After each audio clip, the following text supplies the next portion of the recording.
It's the 18th of November 2021.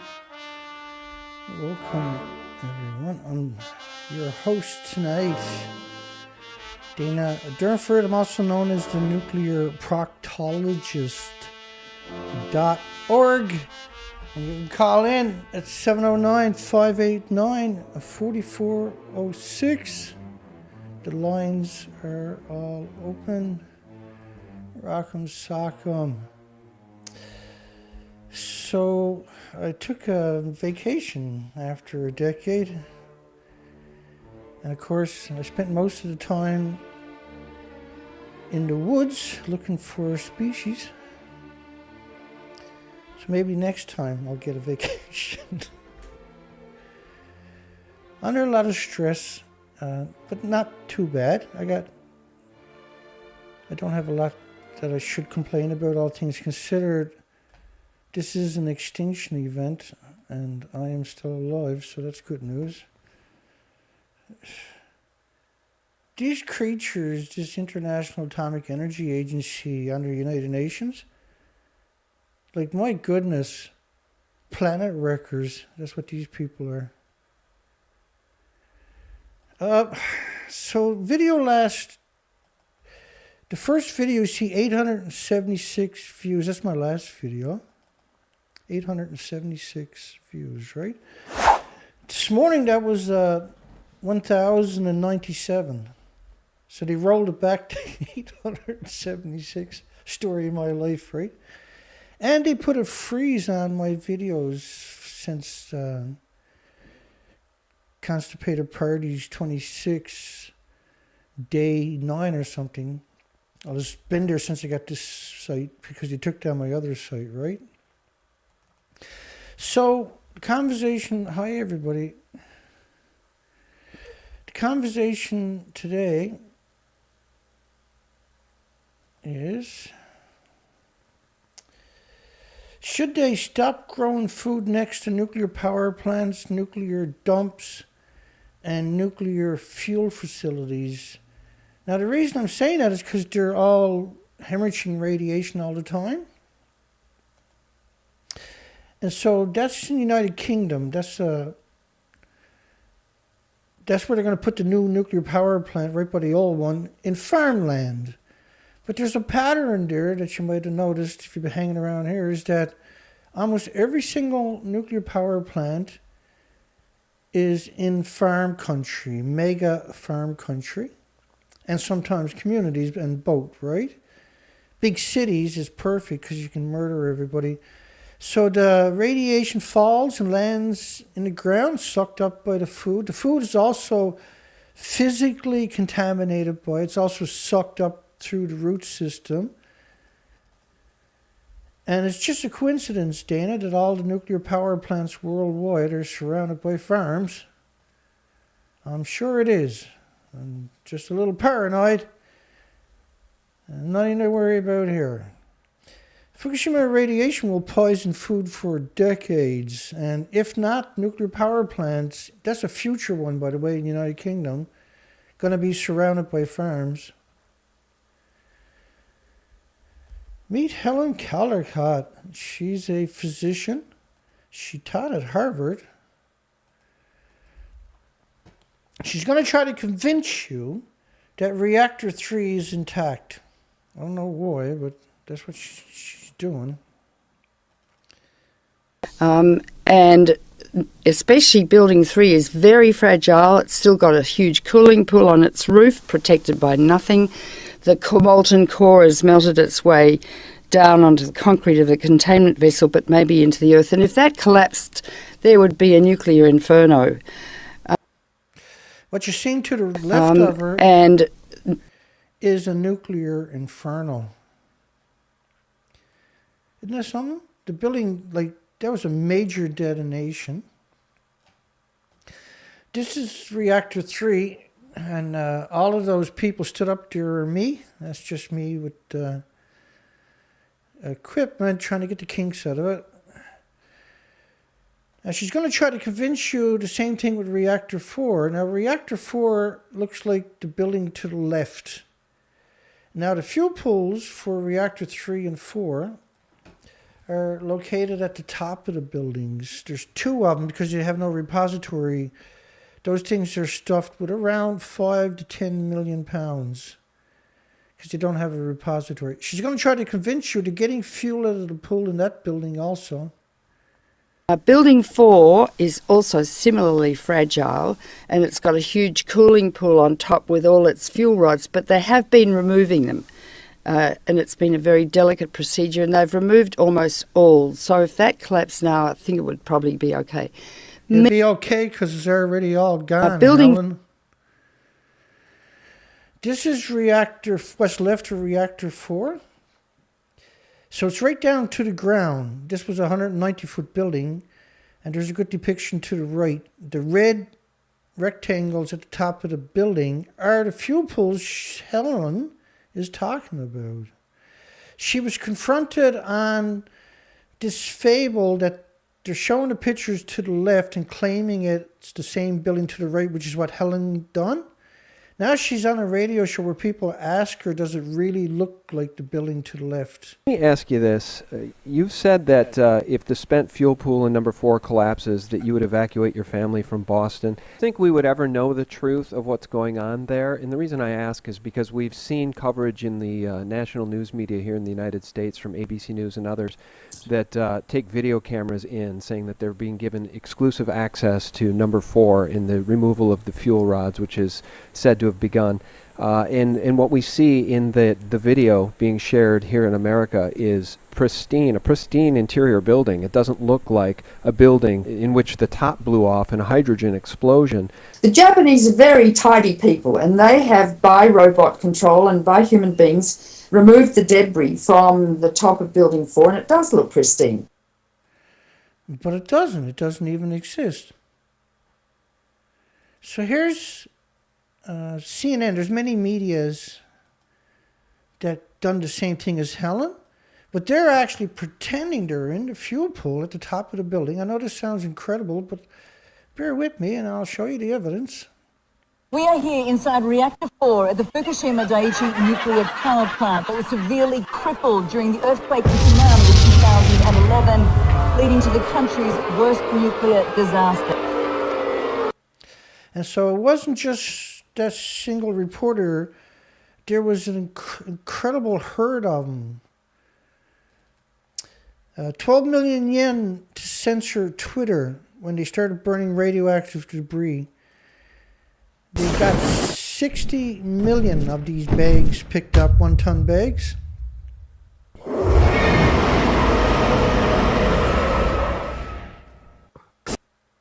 In fact, that's so much radiation that if you put a 1-ton bag in the back of a 1-ton pickup truck and you went bumper to bumper with 1-ton bags in pickup trucks, that's 10 rows of continuous traffic right around the entire planet. And that's only 3% of the land that they were picking it up to try to convince you to eat the food and to move back there. They're shipping the food, never stopped growing it. They're shipping it worldwide. New York Times, TEPCO has worked vigilantly to shut out close scrutiny of the ravaged plant's conditions, right? And I showed you an example of that where they're all pretending it looks like this when it actually looks like the building to the left. If that doesn't worry you, then you need to go back and start watching the video again. We just started. You'll catch on.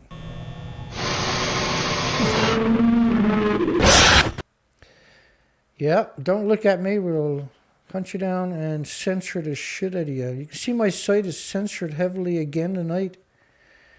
Agency funding projects to monitor online info about Fukushima crisis.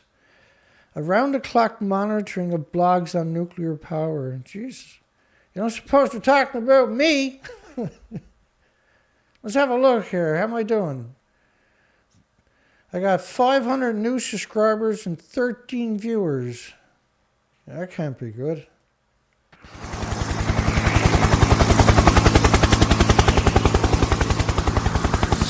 $60 million 1-ton bags. To trick you, they never stopped growing food, and they never started picking up bags until a couple of years later. And all the people that done that were homeless and destitute. not academics or scientists or nuclear students. They've never even went to the prefecture, let alone Fukushima Daiichi. So Fukushima Daiichi control room revealed 7 years after the meltdown. I'm trying to build you a picture before we jump into the hammer down. So it took them 7 years to get back into the control room. 7 years. But they removed the fuel in 3 years. Huh. The nuclear meltdown was so bad, they couldn't get into the control room, but they were able to get into the nuclear reactor, and that's where she's claiming she's too. But 7 years later, it took them before, and they can only go in there briefly.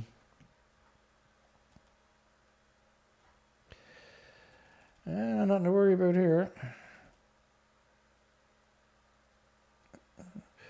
Cesium remains dispersed throughout the water column from the surface to the ocean floor.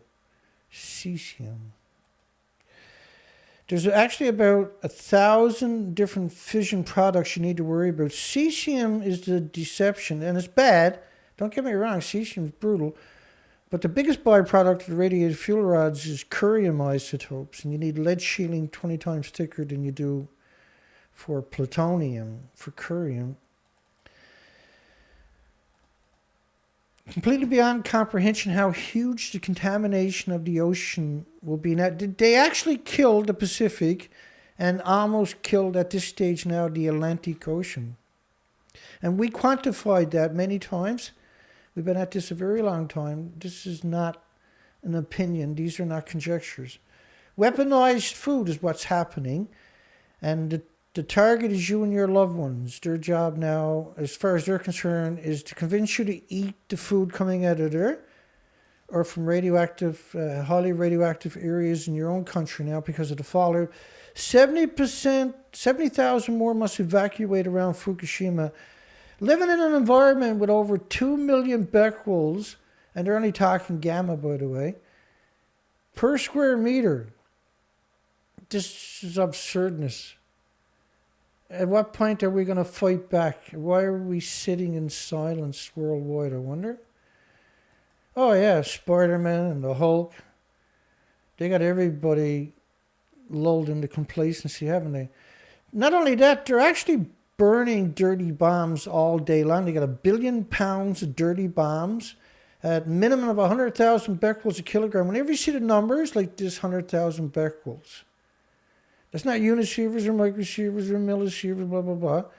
That's actually atoms that are floating around pulsing energy every second. The unisievers or microsievers are being used to manipulate you and deceive you and trick you and coerce you into being complacent again. 100,000 becquerels, by the way, these numbers are only gamma. They're not talking about beta or alpha or neutrons like plutonium, uranium, and curium, blah, blah, blah, blah. The incredible diversity of what's really coming out of the reactors.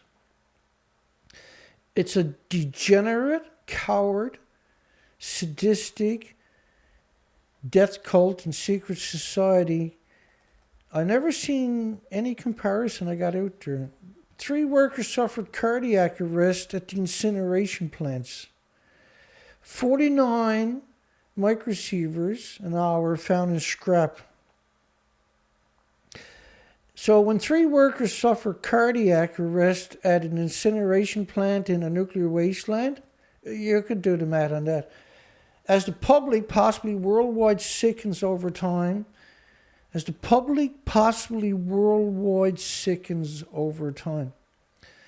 by the way, Tokyo's so radioactive, they're burning massive amounts of radioactive waste. And they expect to take 2.5 years to burn it. And they're crushing it, grinding it up rather, and burning it in incinerators all across Japan. Completely out of control. Completely genocide and omnicide on the planet. They're gone completely to war with every single species that splits cells on this planet. Discharges of the Fukushima nuclear material into the Pacific has effectively contaminated the Pacific. Well, it's actually incredibly worse than that.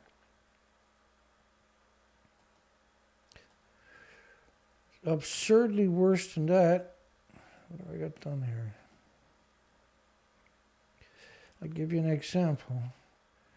It's not good, right?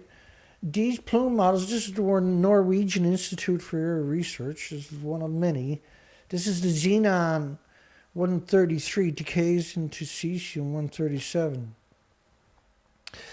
And it's covering most of the planet in less than 3 weeks.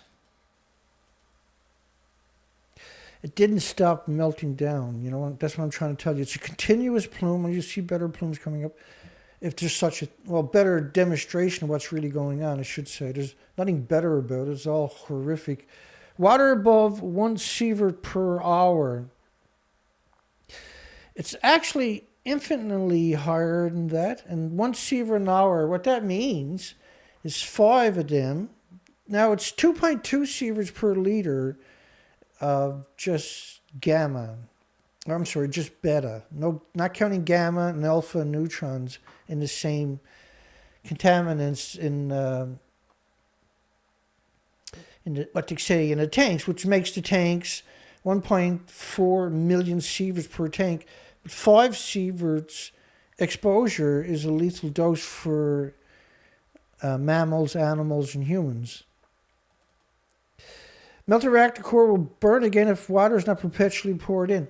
So the reactors needed 4,500 tons, 4,500 tons every minute when they're running to keep them from running away. You're boiling that and using it for energy, right? So melted reactor cores will burn again if water is not perpetually poured in, because now it's raging from 600 degrees to 4,000 to 9,000 degree Fahrenheit temperatures. They need a lot more water, but they're not going to tell you that. They're going to try to convince you that now they had 1,000 tanks in 2013 and now 1,000 tanks in 2021. 1,000 years from now, contaminated water from Fukushima may still be entering the Pacific Ocean.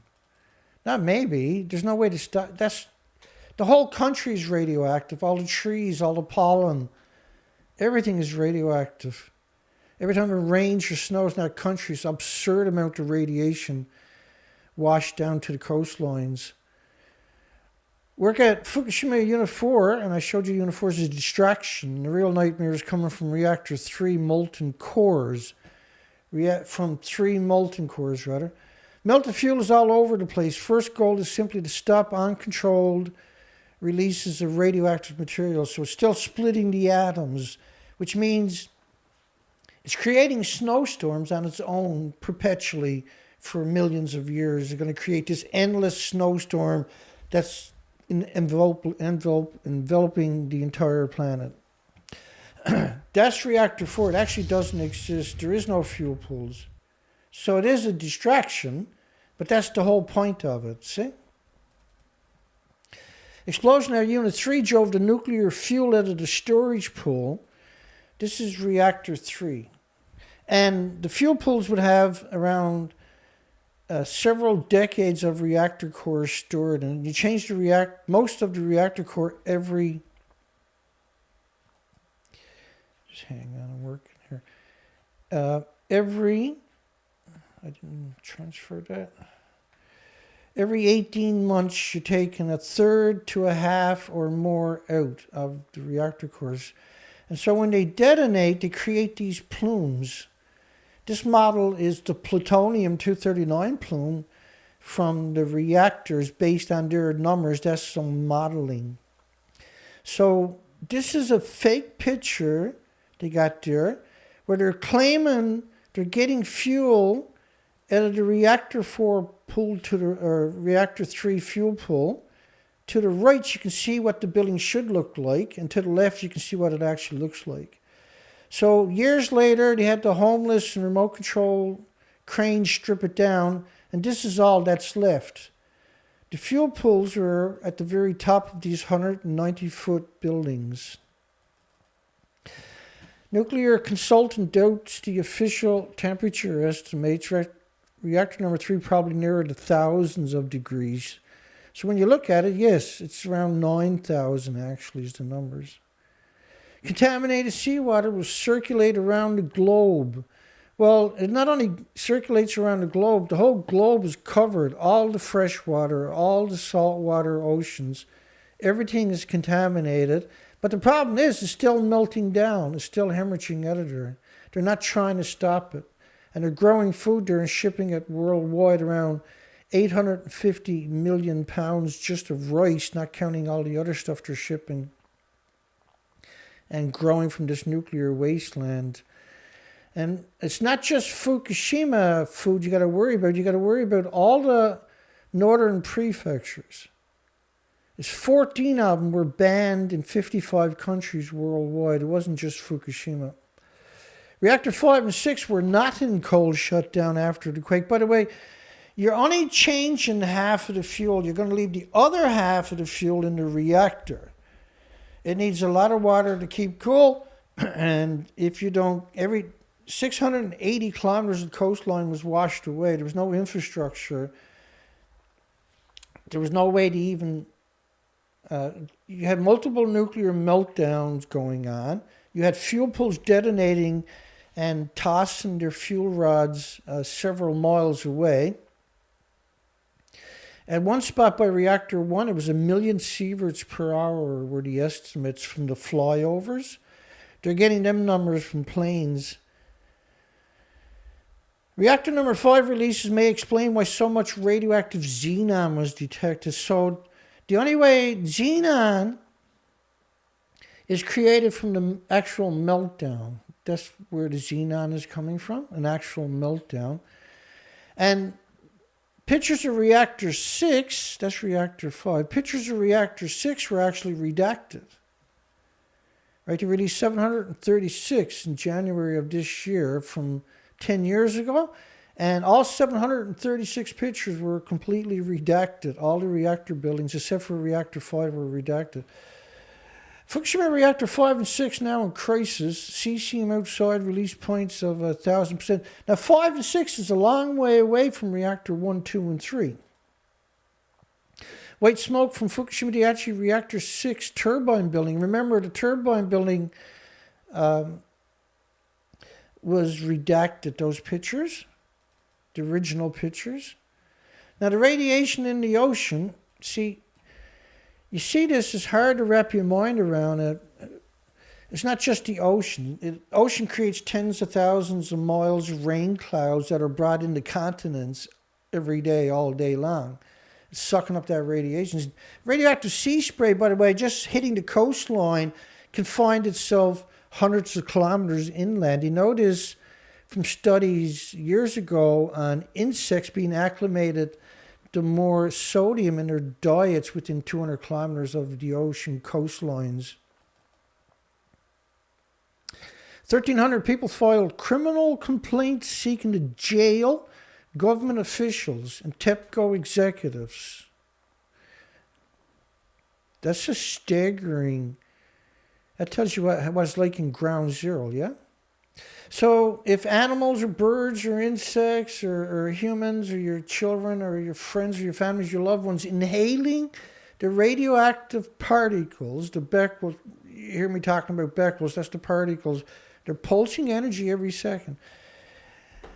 Inhaling the particles increases radiation exposure by a factor of 1 trillion over your lifetime, right? So your body attacks that immediately, that particle, with white blood cells, and it's going to try to build a tumor around it over 10 to 20, 30 years. Okay, this was the summer. It's the 16th of August, 2021. This was the fall, a couple of months ago. We had a lot of problems with the boat this year.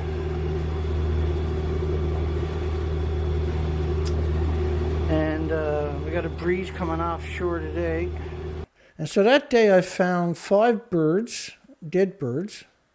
One of them had a tumor for a head and only had 1 eyeball. So I light just came on at 3,800 RPM. So she's restricting the RPMs now. I checked the oil this morning, the oil was full.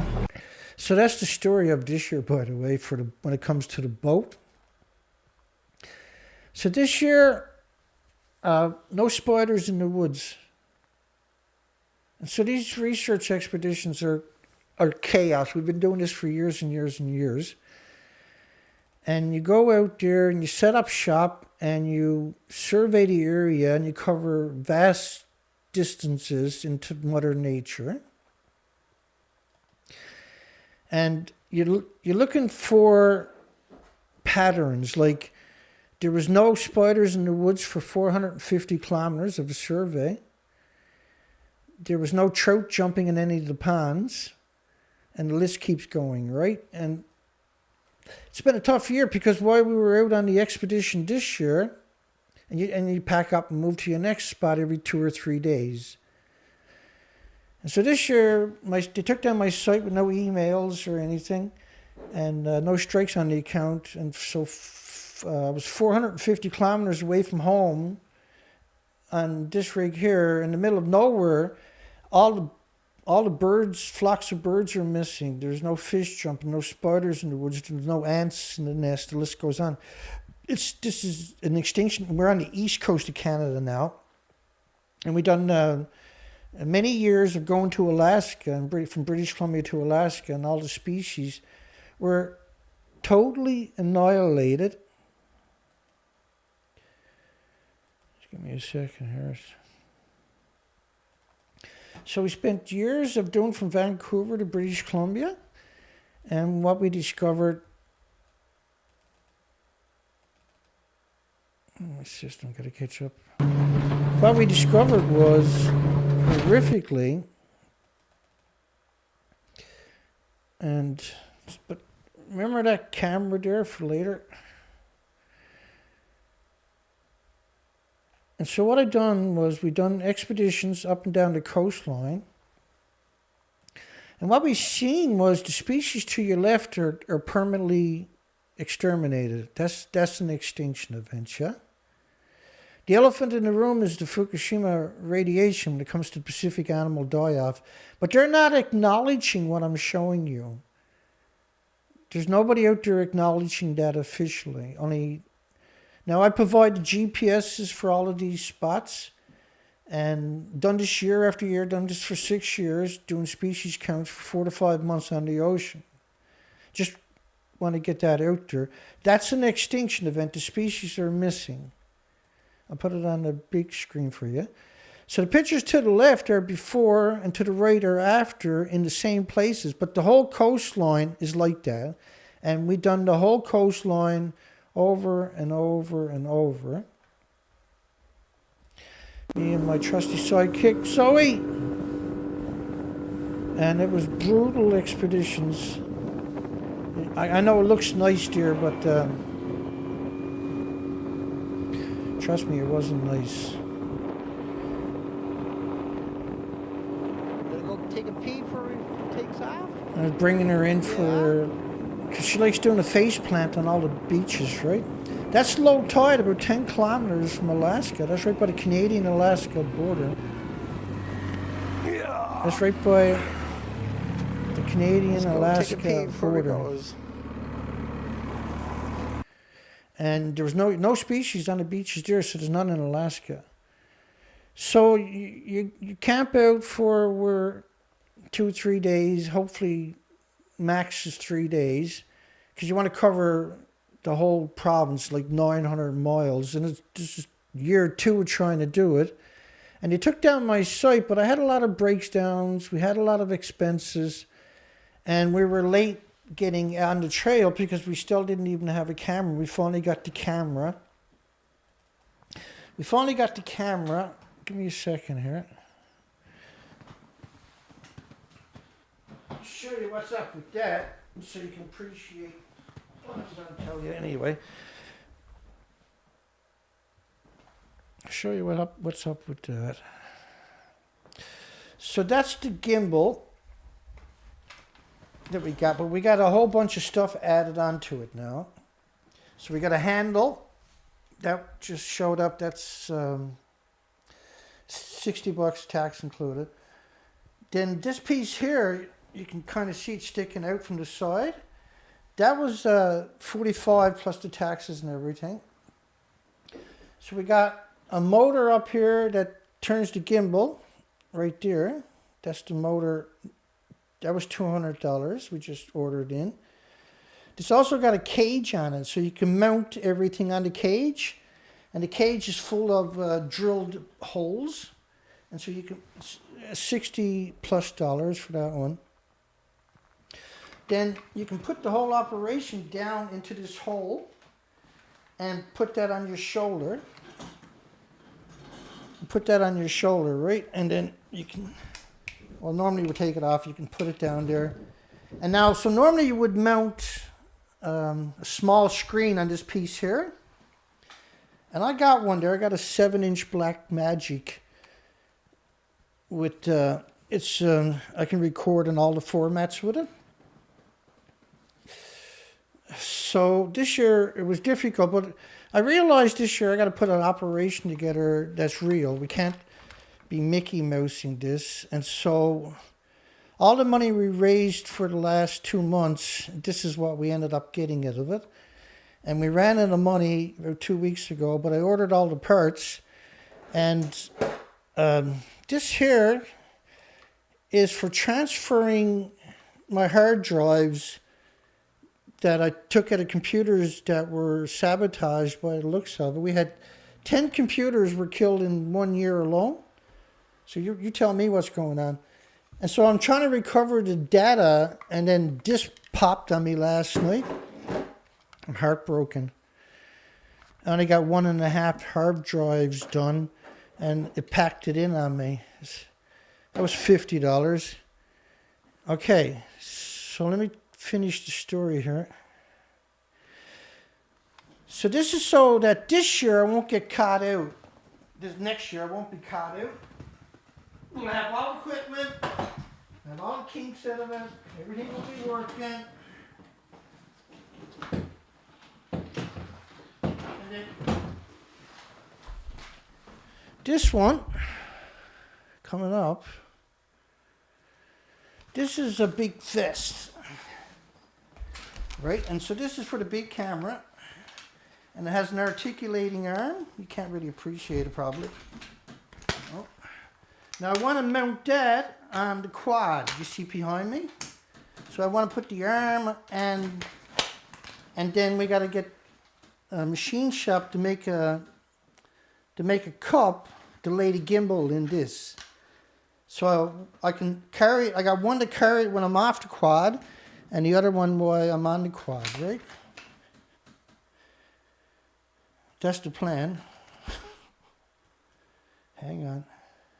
Let me put that away. Now, I've had the big one for a long time. For a very long time. But that other stuff we bought all together in the last 2 months. And then the camera we got this summer, and we got the extra lens. It's a very high quality camera, so it's good for quite a few years, hopefully. Okay, so I see things down the road, right? I look at how do we get this operation together so we got a real show. It could take a year to build it, but that's not acceptable. We got an extinction event playing out. But you need real footage. Just trying to hold a camera, the bloody thing is shaking, you're on the quad, everything is shaking the shit out of you, right? And most of the footage I took this year is useless. So that's not acceptable. So this is a fundraiser tonight also. And we want to go after, because like I don't have 20,000 to burn for this and 10,000 for that, right? I got to do everything the hard way. The price of these tracks that'll fit on the quad will fit on the quad. I'll use that picture instead. So I want my quad to look like that. And that's $2,800 plus taxes. So we're trying to raise money tonight. There's links below in the description to donate. This is the only video I'm putting up until Sunday, because I want to take a couple of days off. We got frost tonight. I'll be in the woods tomorrow. We got no choice. Okay, so we're trying to raise $2,800 this time, but it doesn't stop there. I'm looking ahead till the spring, the summer, and the fall of next year, so we don't get caught out and lose the whole year like we did this year, right? We had all kinds of breakdowns, all kinds of problems. We can't have that happen again. But this winter, I want to be out there looking for tracks. And we got two options. We got three options. Is to get another, and the problem is I can only afford, if I'm lucky, because they censored the crap out of me now, and they took down my site with 24,000 subscribers, and so I'm really struggling at this stage, but I'm not very good at quitting. In fact, I'm not capable of quitting. So these are $2,800 for four of them, but you got to buy a few other parts. So you're looking at around $3,500. I'm hoping around that price range. And you got four of them. And now you can use them summer, winter, and fall too, right? So they got multiple uses. So they're good for bogs and stuff like that. But we got winter now for the next number of months. And the idea is get a set of them or a skidoo.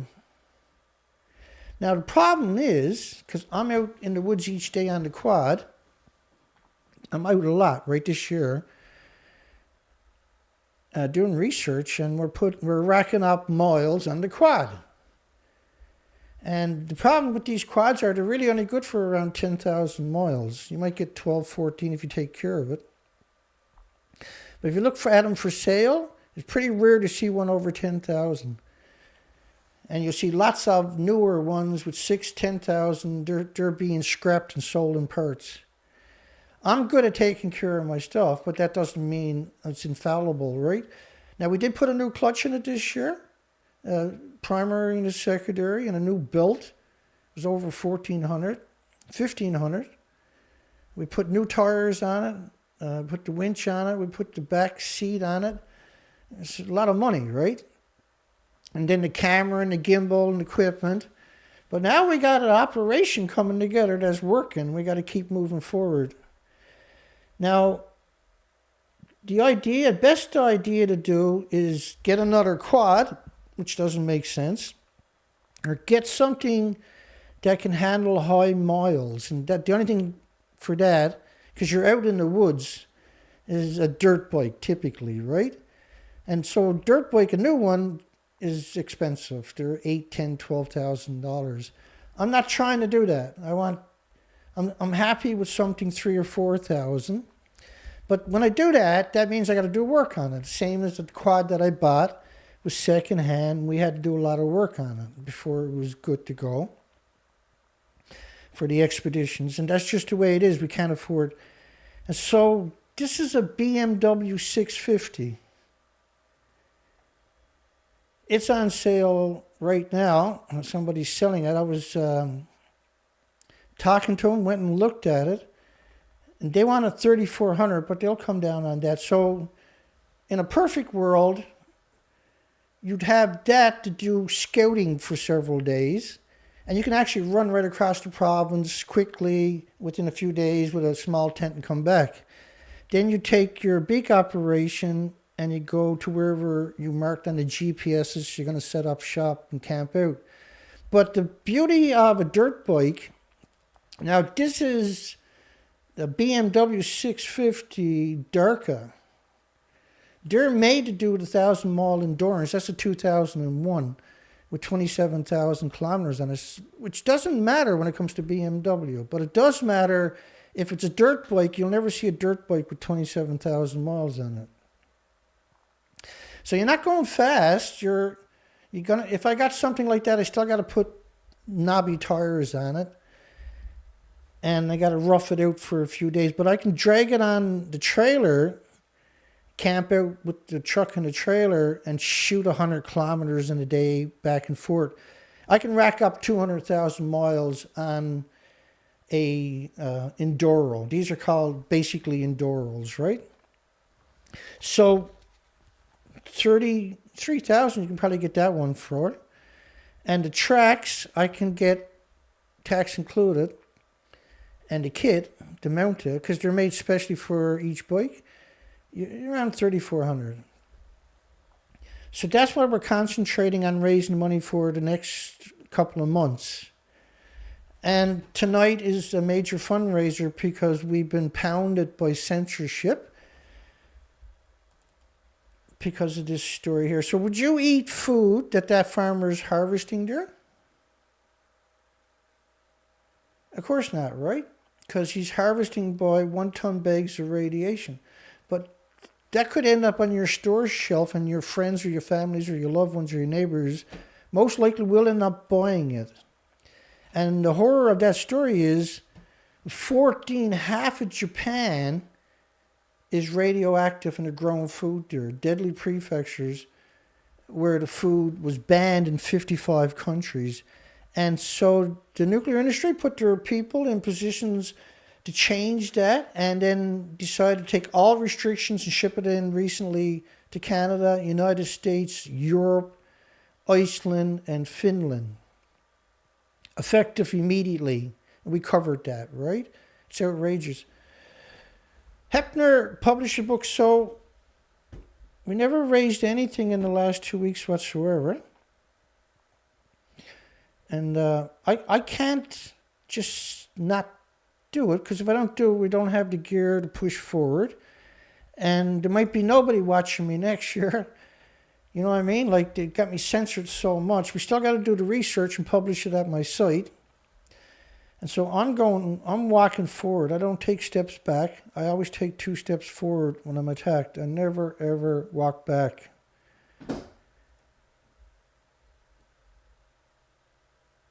And we just raised 400 to kick it off. Thank you.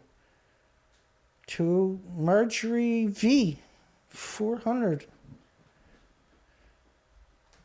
Wow, we're off to a running start. And just check the other site. Let's keep going here. So that's a start. That's a great start. And I can buy those tracks one at a time too, by the way. Don't have to buy all 4 at one time. But I will have a set of tracks, or I will get a skidoo. And the bike, to me, is probably what I should buy first. I won't be able to use it till the spring, but I'll have it. I can get the money, get the tires, fix anything else or sort out everything else, because I got a lot of tools. And then in the spring and summer and fall, we can pack the miles on that locally and across the province. The quad is for towing the trailer. That's how I see it now. Because otherwise we're going to need another quad in a year or so. Because we're putting a lot of miles on the quad this year. We're well over 5,000 now.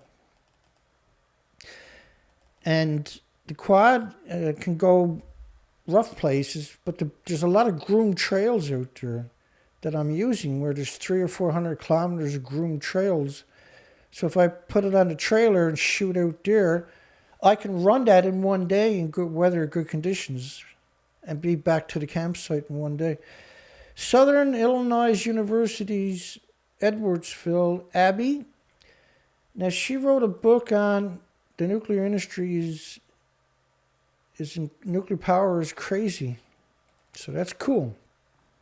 You look at a county in Colorado that was home to active uranium and vanadium mining that caused such soil and groundwater contamination that in 1986, the Environmental Protection Agency burned and buried the town,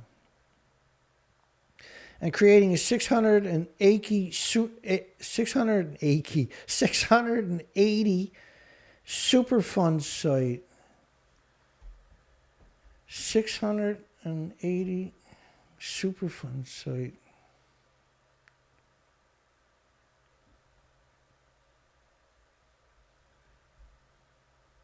Well,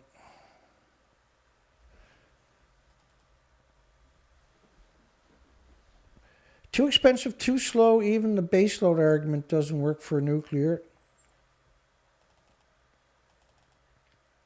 With the Glasgow Climate Summit approaching and the government's announcement that Australia would buy nuclear power submarines instead of diesel, the nuclear industry and News Corp have predictably renewed their campaign for nuclear power stations in Australia. So yeah, we covered a lot of that.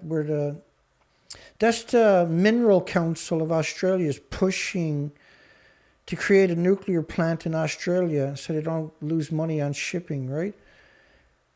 And they're pro-nuclear. They're the lunatic industries. The pro-nuclear mining industries, the stock markets, the military industrial complex, the hospitals, these people are making a killing. No pun intended. The variability of wind and solar can be balanced with storage, new transmission links, demand response, and flexible power stations that can start up in seconds to minutes, which nuclear has to run continuous at full speed and can vary their output rapidly. The latter includes hydroelectricity with a single dam, pumped hydro with 2 dams, other afforded gravitational energy storage, batteries, concentrated solar thermal with storage, and the list goes on and on, don't it? And so they have all kinds of ways, and like they say that nuclear is too expensive, too slow, and even the baseload argument doesn't work for nuclear. And you can use pumped hydro and compressed air for storage. So they got 60 million bags in farmlands and communities on 3% of the land because you can't clean up the rest of it. Every time it rains, you're liberating absurd amount of radiation into the environment. So young girl dances the soba harvest. This is a tradition in Japan. And they got the kids into the nuclear wastelands so they get their photo ops in radioactive fields. There's 5-year-olds, 70,000 5-year-olds marching off to school every day with dosimeters around their necks. They won't even evacuate them. They use them as human guinea pigs. Got another donation.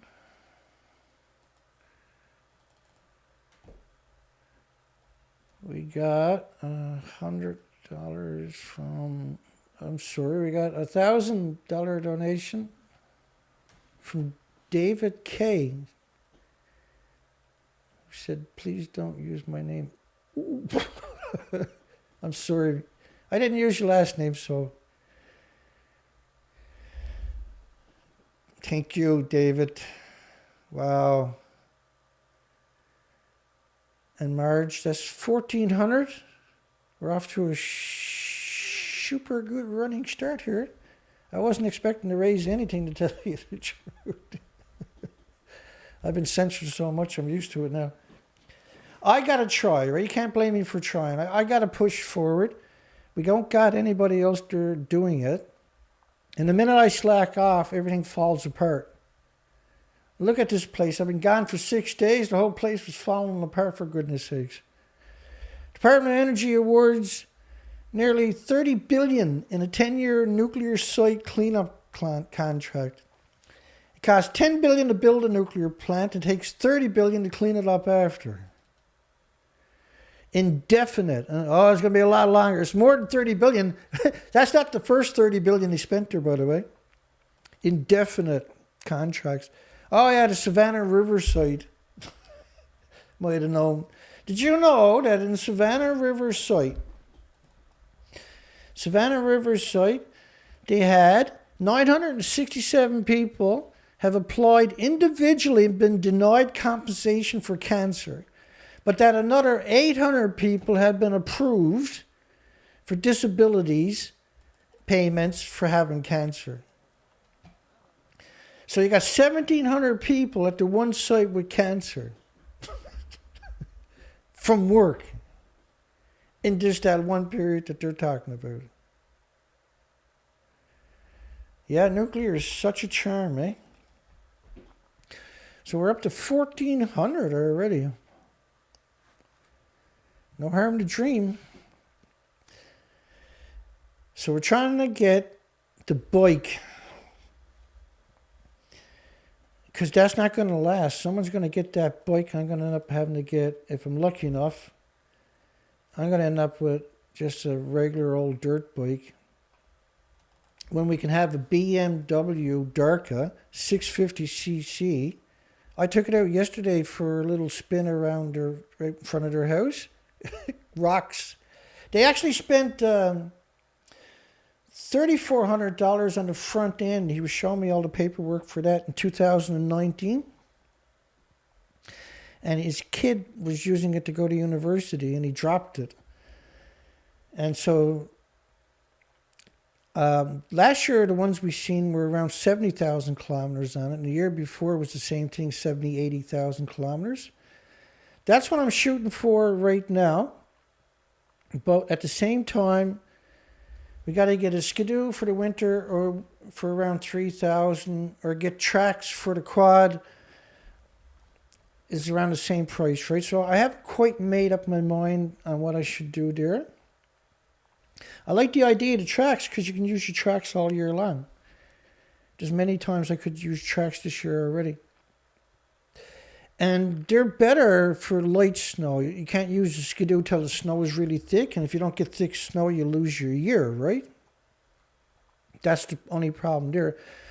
But the problem also is racking up miles on the quad. I'd rather not rack up miles on the quad unless I'm camping, towing the trailers, see? I don't want to waste miles on the quad if I can avoid it, because we don't know when we'll be able to, if ever we can replace that thing. We got all the species dying off. Nuclear waste cleanup. Department of Energy needs to better coordinate and prioritize its research and development efforts.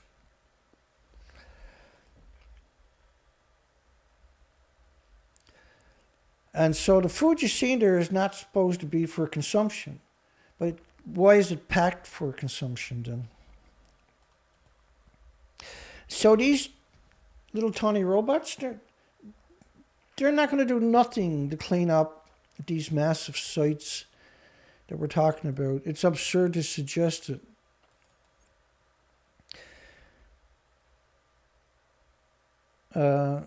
Over time, the Department of Energy reduced funding designated for cleanup. So they stole the money. By the way, the Department of Energy, 90% of the funding goes to administration. They've gotten so big now, they gobble up all the money and all the resources. And 10% will actually go to doing some work. And they'll hire the lowest bidders that are using illegal immigrants or day workers from contractors.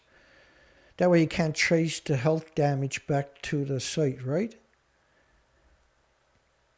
The agency does not track spending for the research, nor evaluate the outcome of the research. So when they commission research, they don't actually track it or evaluate it themselves. They just take the word of the... So they go to their friendly university, the schools of mass destruction, say, hey, we need you to do a study so we can open up a big nuclear shit show here and bring your students down there. We can... Yeah, roger that. In addition, because the Department of Energy does not have a comprehensive approach to prioritizing cleanup, individual cleanup sites have had to develop their own approaches.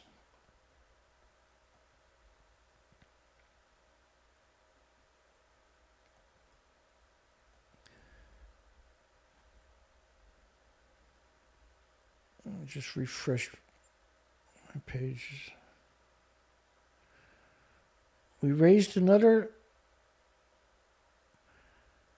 200. My goodness. On my main site.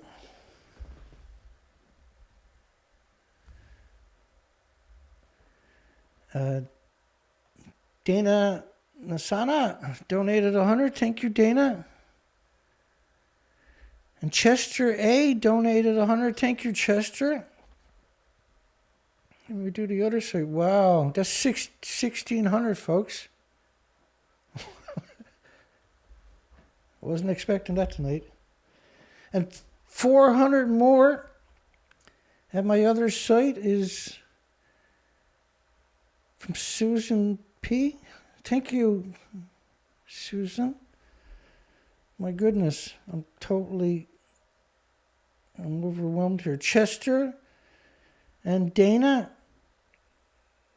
that's 2,000. We're up to 2,000 already. Wow. Just thank you, everybody. My goodness, yeah, that totally got me off guard here tonight. Okay, well, that's different. Let's keep going here. So, Department of Energy, we got 2,000 raised already. Environmental management, that's what EM stands for. You'll see that showing up here in a second. Department of Energy officials and contractors at EM sites work closely with national laboratories to identify projects, specific R&D needs, blah, blah, blah, blah, blah, and using robots. Of course, robots is an absurdness. Or work with other Department of Energy officials to identify needs that span the mission. Like, first off, they've been at this for this is legacy waste we're talking about. It's already been there for 70 years. Okay? 60 to 75 years. They didn't try to clean it up a single time. They're only trying to clean it up now is because they got money thrown at them. And 90% of that money is going to be used for administration. It's not actually going to be used to clean up the site. Efforts which have increased by 250 billion in the last 10 years. 250 billion to clean up their... So how is nuclear, competitive? Where's the economy of scale to? When you look at... First off, it's still splitting the atom into the environment, exterminating all the species on top of that. A little flustered now. I wasn't expecting to raise any money at all tonight, really.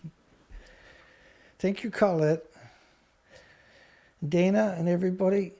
Should they stop growing food next to nuclear power plants, nuclear dumps, and nuclear fuel facilities? You can vote on that. We got 32 votes and an overwhelming yes, they should stop murdering people by growing food in a nuclear wasteland. Thank you, everybody. Yeah, no. We'll wait a few minutes before I go back and refresh the pages again. I wasn't expecting that. We're up to 2,000. Where am I to here? We're up to 2,000. I'm happy already. We're close now to one or the other, right? I'm just like, slow down for a second. Yeah, my brain is gone. That's pretty good. So, 60 million one-ton bags. That's just in Japan. That's 14 prefectures. In farming countries, that's the only spots we're picking up. In farmlands and communities, mostly farmlands, they kept growing food. They never stopped. Stephen Collins, will the Green accept the need for nuclear power in Ireland? Well, first off, it's illegal to have nuclear power in Ireland. So what you're doing is sedition. Should the Greens accept the need to prosecute you for sedition, for trying to mess with their constitution or their Magna Carta or their Bill of Rights version that they have as a Flamanville pressurized water nuclear reactor in northern France. So these pressurized reactors are 600 to 900 psi. And so if they get any kind of fracture at all, with 6 to 900 psi inside of it, the fracture is going to increase right away. Many examples of that over the years, by the way. Every sector of society is facing a huge and costly challenge to meet climate change. So they're framing a narrative that nuclear is the answer to climate change. Last year, there was the equivalent of 300 nuclear power plants where the renewable energies came online in 12 months worldwide, versus it was 261 gigawatts of electricity of renewables came online, which is the animosity equivalent of 300 nuclear power plants, the big ones, versus 0.4 of nuclear came online. So you had 261 gigawatts versus 0.4 gigawatts. Nuclear is a dinosaur that shouldn't have existed in the first place.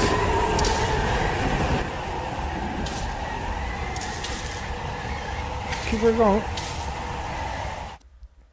So you have a tornado. We're having you had 6 tornadoes in New Jersey this week. In November.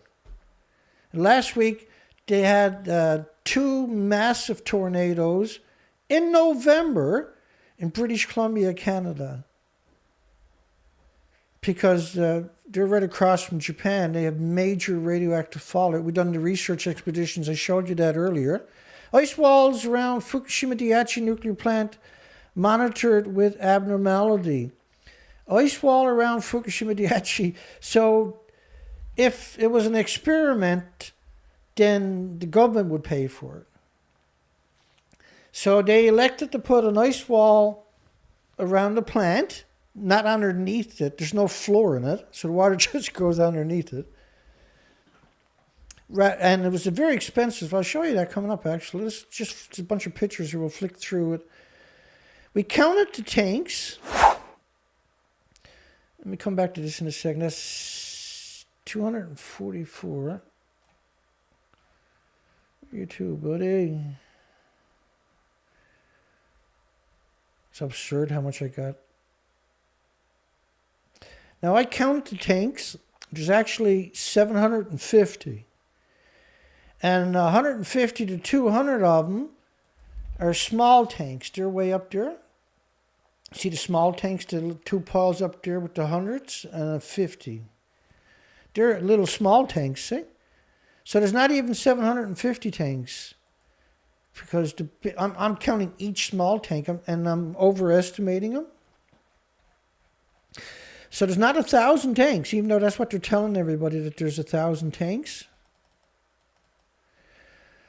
And just because we know we always got new people coming through,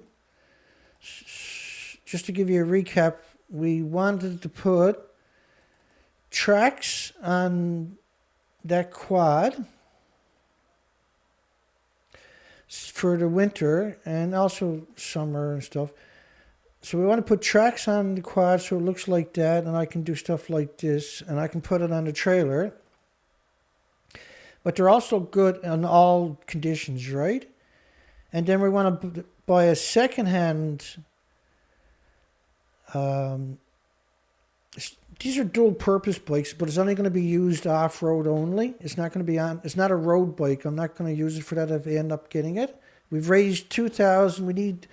I think I can get it for $3,000. Won't get to use it for another 4 months or something. But that'll most likely get sold pretty quick. So we got 2,000. We're almost there. And the tracks are around 3,400, tax and kit included. Or we can get a decent second-hand Skidoo for around that price. Let's get back on the tanks here. So we're trying to raise money for that. Let's just go check that, see if anybody donated right quick. Because I got a lot to cover here in the next bit. Just bear with me 1 second.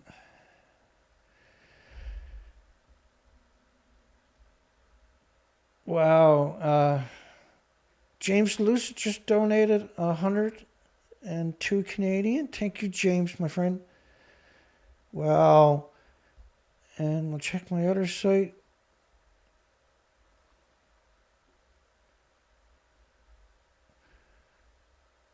And we got another 300 on this site. So we got James Lusa. Thank you, James. And we got Sherry M.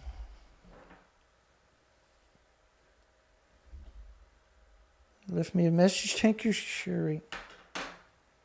Thank you, James. Wow. So that's 2,400. We're almost there. Holy cow. Okay, and so we're going to... I can't even think now because I wasn't expecting this tonight. Let's talk about these tanks here. I dug up a bunch of documentation for you today. Now, so the ice wall.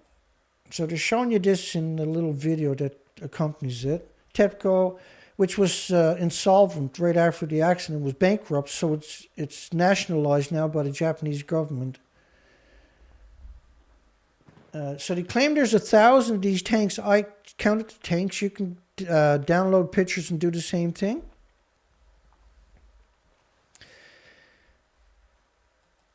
So they say it's seeping into it. This is absurdness. I'll show you the real actually stuff. And so they start freezing the soil, blah, blah, blah. You can read through it. Is better, reduce the massive amount. So the idea of the ice wall, apparently, instead of building a real wall, right? So why would you build an ice wall when you could build a real wall? And the real wall, you don't have to keep it frozen every second of every day for 1,000 years. And just put a real wall down there, yeah? It was a good way to steal $500 million, basically. In a bid to reduce the massive amount of radioactive water,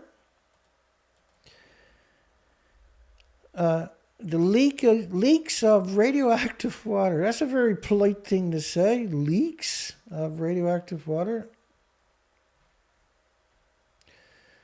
Well, this is a German model of the radioactive dispersal, but remember the plumes showed you clearly, which reminds me I better grab that. I don't know what I done with the other one. Hang on one second.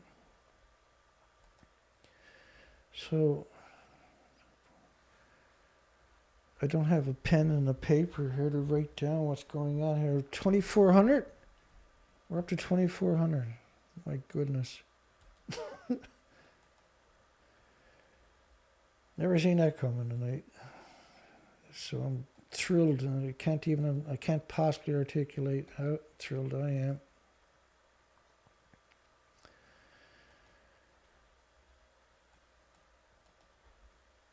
Okay,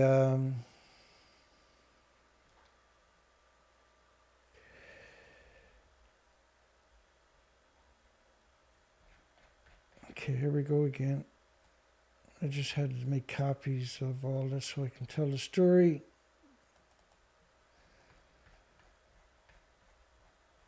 And so their Geiger counter is showing you 18 unisieverts. A constant source of concern, they say. But these would be thousands of unisievers. So only 18 unisievers at the actual nuclear meltdown, but actual sieverts, not unisiever, but 1,000,000 times more in the bags. Now, they've done surveys from airplanes to give you an idea of how absurd it is to suggest that it's unisievers. They've done surveys of just the gamma, the iodine, and what they were showing was the iodine levels at 3 million becquerels per square meter over 20 kilometers away from the plant. And they've done that by ear. But at the nuclear meltdown itself is only 18 unisievers, which is nothing compared to what I just showed you. It's an insult. It's outrageous. It's revolting what they're doing by showing you unisievers like that. It's an absolute insult at that site. because a unisiever is insignificant compared to the actual numbers there. TEPCO admits the ice wall will not stop the groundwater from entering the crippled reactors. This week, TEPCO officials had a meeting with officials with the Nuclear Regulatory Authority, which is the gatekeepers, by the way, in Japan, admitted the ice wall they promoted as an impermeable barrier to prevent groundwater from entering the crippled reactor buildings and mixing with highly radioactive water has failed to work as billed and is technically incapable of blocking off groundwater.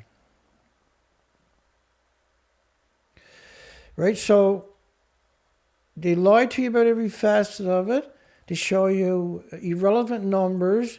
And then if you go all the way back and start looking at the documentation, you find out that they're perpetual liars. In fact, TEPCO says the groundwater bypass, also they had what they call a groundwater bypass operation is not having an effect either.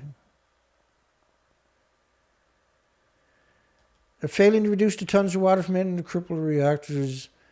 And TEPCO says they don't know when, if ever, the pumping operation will have any tangible effects on the groundwater. And so in June, TEPCO was also forced to admit the ice wall operation, which was also intended to control groundwater, was also unsuccessful. And after 2 months of pumping calcium chloride into the ground near Unit 2 reactor, officials announced they weren't able to get the water to freeze to form the ice wall. After 2 months of pumping the coolant, antifreeze, or the freeze rather, stuff they're going to use to chill and freeze and create the wall, wasn't able to do it. And they were told that before they even tried it. It was done on very small examples, but never on a scale that we're talking about. And why would you create an ice wall when you, because this is a permanent scenario. I'm going to spend $9 million a year to maintain the ice wall on top of that, by the way, when they could just put a normal wall down in the ground. And the wall's not going to stop it because there's no bottom there. TEPCO's ice wall operation will not meet expectations. It's 2014. We knew this, but people got short memories. At the time, experts were not confident that the ice wall would be successful.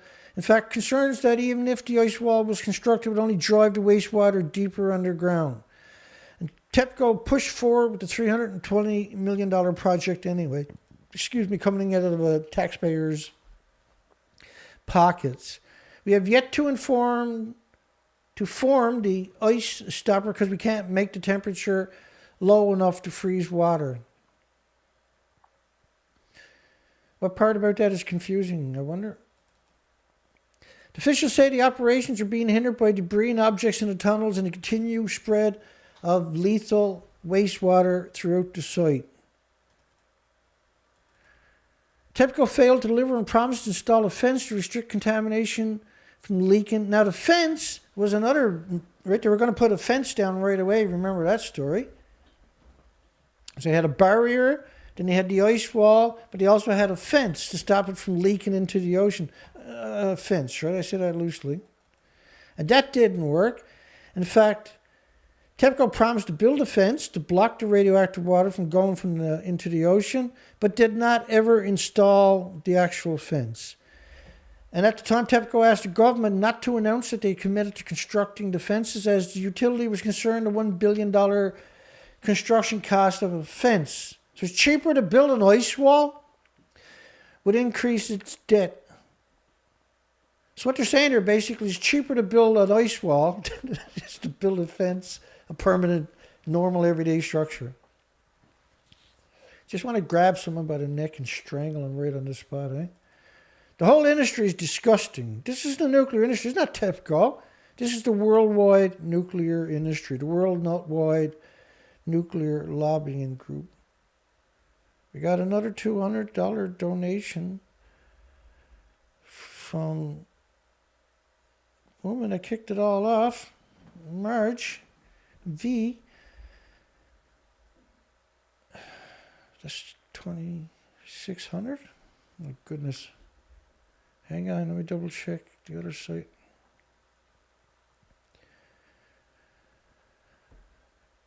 Holy cow, eh? We're up to 26, so just give me a second.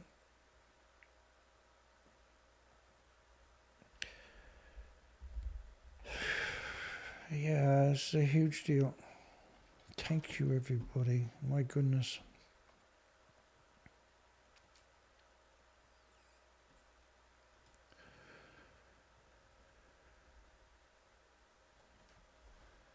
Yeah, well, letter to the editor, nuclear power poses non-acceptable risks. It's not a climate change solution.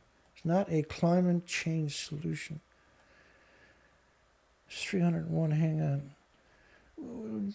Dana, what is climate change? Hang on there, I'll get to it. Meet the father of global warming. Just one guy, by the way. Oh, might as well meet the father of net zero while you're at it. Hey, what about that carbon footprint? How are we going to get that carbon footprint to come down, I wonder? Gee, you don't suppose? The idea of a personal carbon footprint was popularized by a large advertising campaign of the fossil fuel company BP after their major mess up that contaminated the coastline of North America. The campaign was intended to divert attention from the fossil fuel industry onto the consumer. So it's not our fault that our well blew up, we got oil everywhere, it's your fault. That's where the carbon footprint come. There's Mr. Global Warming. There's Mr. Net Zero. And here you got, no less than Mr. Climate Change himself, James Hansen. Best known for his research in climatology. Was cooked up to promote nuclear, by the way. His testimony was pivotal. Turning point in the history of the global climate change and marked the official beginning of the global warming policy debate. So you got James Hansen, you got BP oil, you got Miles for net zero,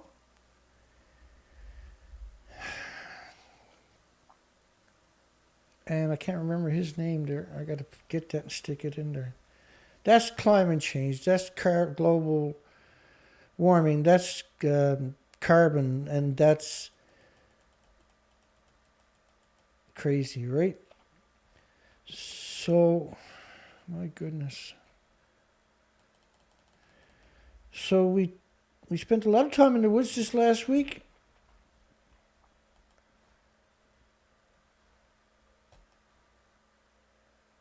I've just done that one, okay.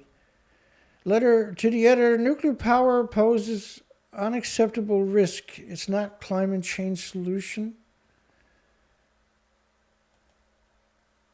It's not a climate change solution. Right. And I was just trying to remember that's Diablo Canyon. That's one of the few plants that is not directly surrounded by farms, but it's right on the coastline where it runs down the coastline into all the communities. Jonathan Goldberg column. If Biden is serious about the climate crisis, you should put nuclear on the table, is misleading. In the midst of a newer, safer, less expensive nuclear power is promised for decades to deliver a magical climate solution. The actual big push started in 2015, the Paris Accord, and then by 2016, you had vultures rather, like Michael Schellenberg and the likes, had found their niche. These are lobbyists for the nuclear industry, and since 2016, environmental progress has been a destructive entity on this planet. Despite billions of dollars in research, development subsidies, loan guarantees, liability waivers, and countless promises that the next generation technology was just around the corner, nuclear power is not and will never be that solution. No, that's right. Because last year, There was the animosity equivalent of 300 nuclear power plants in renewables. 261 gigawatts came online. Nuclear can't compete with something like that. And if they took advantage of simple storage like compressed air storage, where you dig tunnels and you pressurize air into the tunnels with your excess energy, and pumped hydro, you wouldn't need coal, oil, gas, or nuclear. You'd be hardcore renewables. In about 10 years, the job will be done. It is far too slow and costly to impact the climate crisis. Yeah, nuclear is climate change. Here's the radioactive fallout covering the entire planet. This is just one of the many models. It's pulsing energy every second. It's been going on for 75 years. All the nuclear testing, all the nuclear dumping on like they talk about 3 Mile Island, 3 Mile Island, 3 Mile Island, 3 Mile Island, 3 Mile Island. America's worst accident, 3 Mile Island. But Santa Susana is just one of many. A sodium reactor like Bill Gates is planning on building right now, by the way, was equal to 460 times 3 Mile Island. They admit that 3 Mile Island irradiated at least 2 million people. They said it's like watching colored television for an extra year because they have so much contempt for you, they can't contain it. It's absurd to equate or conflate watching TV with anthropogenic, man-made radiation, isotopes, atomic decays, whatever you want to call it.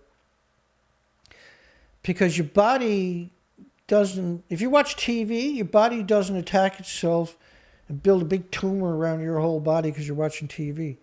But a single atom, you can put 2 million on the head of a needle, take a single atom and sequester it in your muscles, your organs, your bones, your body attacks it for the rest of your life. Every second of your life with white blood cells. By the way, that's displacing your red blood cells permanently that would carry oxygen and nutrition throughout your body. So the more you bioaccumulate, eventually you have leukemia. It presents insurmountable threats to the public health that will worsen as the climate crisis grow. Remember, I showed you the father of global warming, the father of net zero, the father of climate change, and the public relation firm that brought us carbon. It presents insurmountable threats to the public health that will worsen as the climate crisis grows. Right. The climate crisis is caused, though, by the incredible plumes now covering the entire planet, pulsing energy at 180,000 miles per second, almost at the speed of light every second. That's the problem with radiation. It'll do that every second for millions of years. So how much energy does it have to be able to do something like that? When you actually add the number of an atom up over its lifespan, which could be like iodine-129 is a 15.5 million year, but the biggest byproduct of radiated fuel rods is the curium isotope, and they're so energetic, you need lead shielding 20 times thicker than you do for the lethal plutonium. Oh, we got another donate.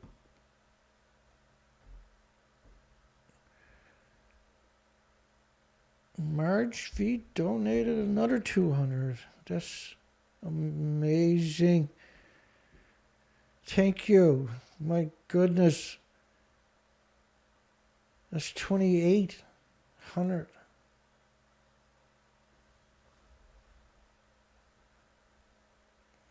Holy cow. So, looks like we're getting a bike for sure.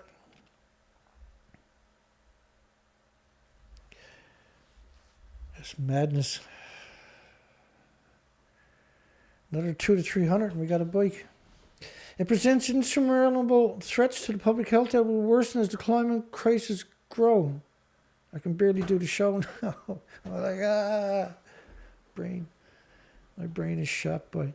I was so glad to take 6 days off, though. Like, didn't packaging presentations and doing these presentations. I've been doing it for so long, I don't know what it's like to take time off. I still don't. But it was kind of cool. I'm not doing the show, don't do the show. Take a week off, Dana. So the show tonight is I might not make it back here until Monday. This will play over and over to anybody.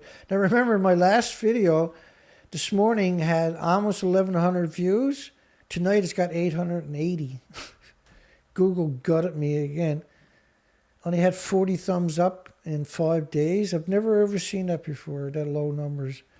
It's 100% censorship. We knew that last 2 weeks. We covered it. It is what it is. It doesn't mean that people are not watching me. It's just not registering, right? Your thumbs up are not registering. We need to stop wasting precious resources on false solutions like nuclear that prop up uneconomically and polluting industries and invest instead in truly sustainable, community-driven solutions. Meanwhile, a study by the Oregon State University research reports that putting solar installations on just 1% of the agricultural land would meet all of our demand for electricity while providing extra income from farmers. How can that be bad? And the land can still do double duty growing forage or food crops. So, Oregon State University researchers reported that putting solar installations on just 1% of our agricultural land could meet all of our demand for electricity. And compressed air storage and pumped hydro. I'm just shocked we're up to 2,800.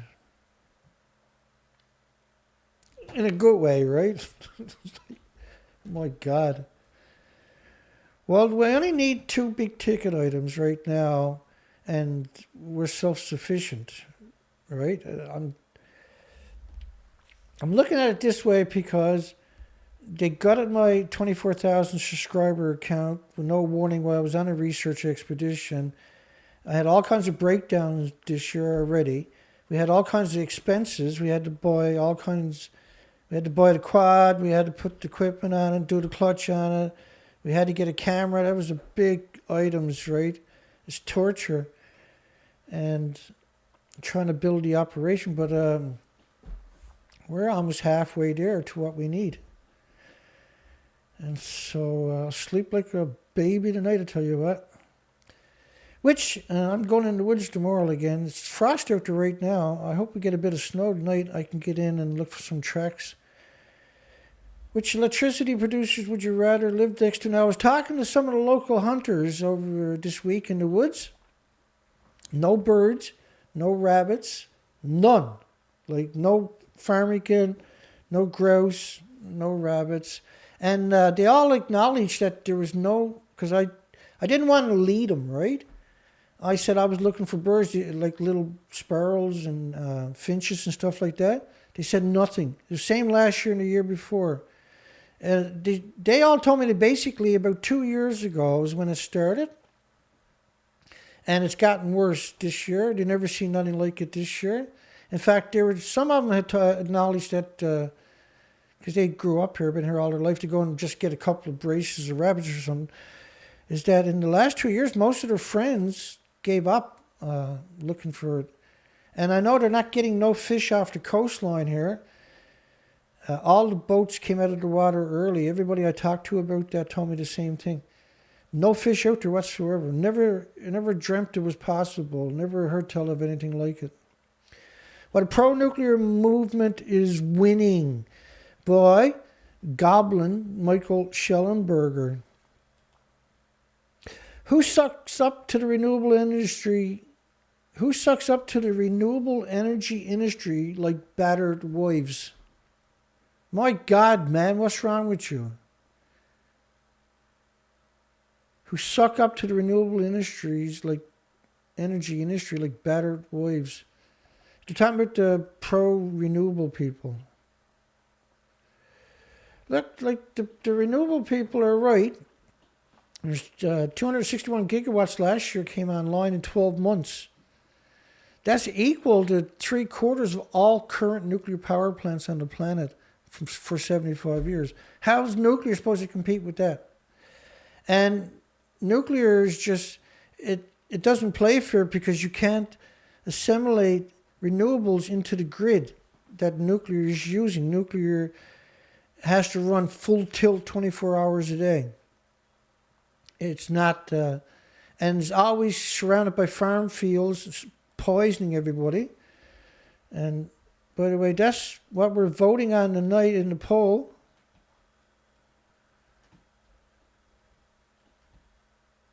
Hang on here, the poll. Should they stop growing food next to nuclear power plants, nuclear dumps, and nuclear fuel facilities? And somebody said no. That must have been an accident. Why would you say no? Why poison people? What's the point of that? Why be so evil? My God, we're up to 2,800. I'm afraid to refresh the page now. I really like to go pick up the bike and get it home.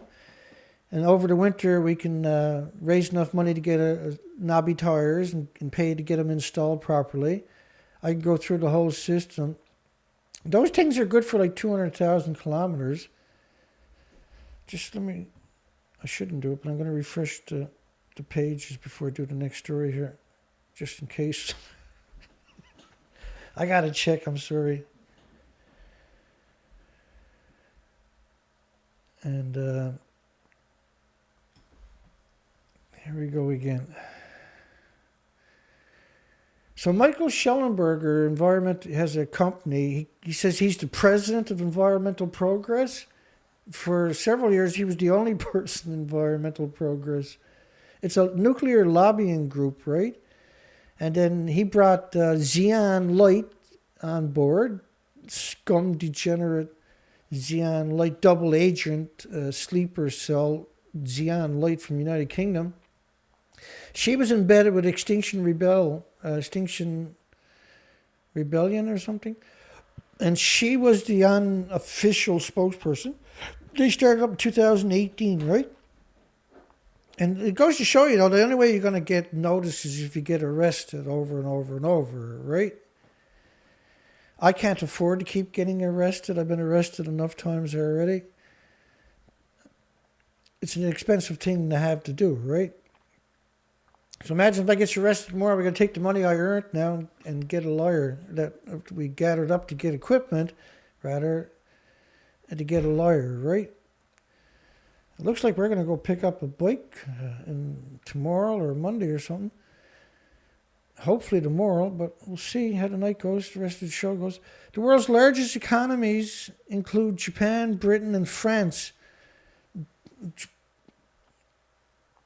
Britain is like what Britain done to Australia, for instance, and what France done to the French Polynesians and the Algerians is beyond crimes. Britain went to Australia, where they not only detonated nuclear weapons, waited for the winds to blow across Australia and detonated the nuclear weapons when the winds were blowing towards the big cities. This is what they done. They also detonated hundreds and hundreds and hundreds of dirty bombs where they took plutonium and cesium and uranium fission products, wrapped it in conventional explosives, and detonated it. This is absurdness. And then the nuclear weapons, the hydrogen bombs and everything else they were detonating, France done almost 200 nuclear detonations, destroyed Algeria, destroyed the French Polynesians. Their babies, they call them jelly babies. They're so deformed. You can't even call them, can't even identify them as a human. It's heartbreaking. And then the whole ecosystem is under siege now for the next millions of years from this radioactive fallout. The world's largest economies. And obviously Japan, what Japan has done to the whole planet now. This is France's model of Japan's radioactive fallout. It's covering the entire planet. It's covering the entire planet in just 14 days.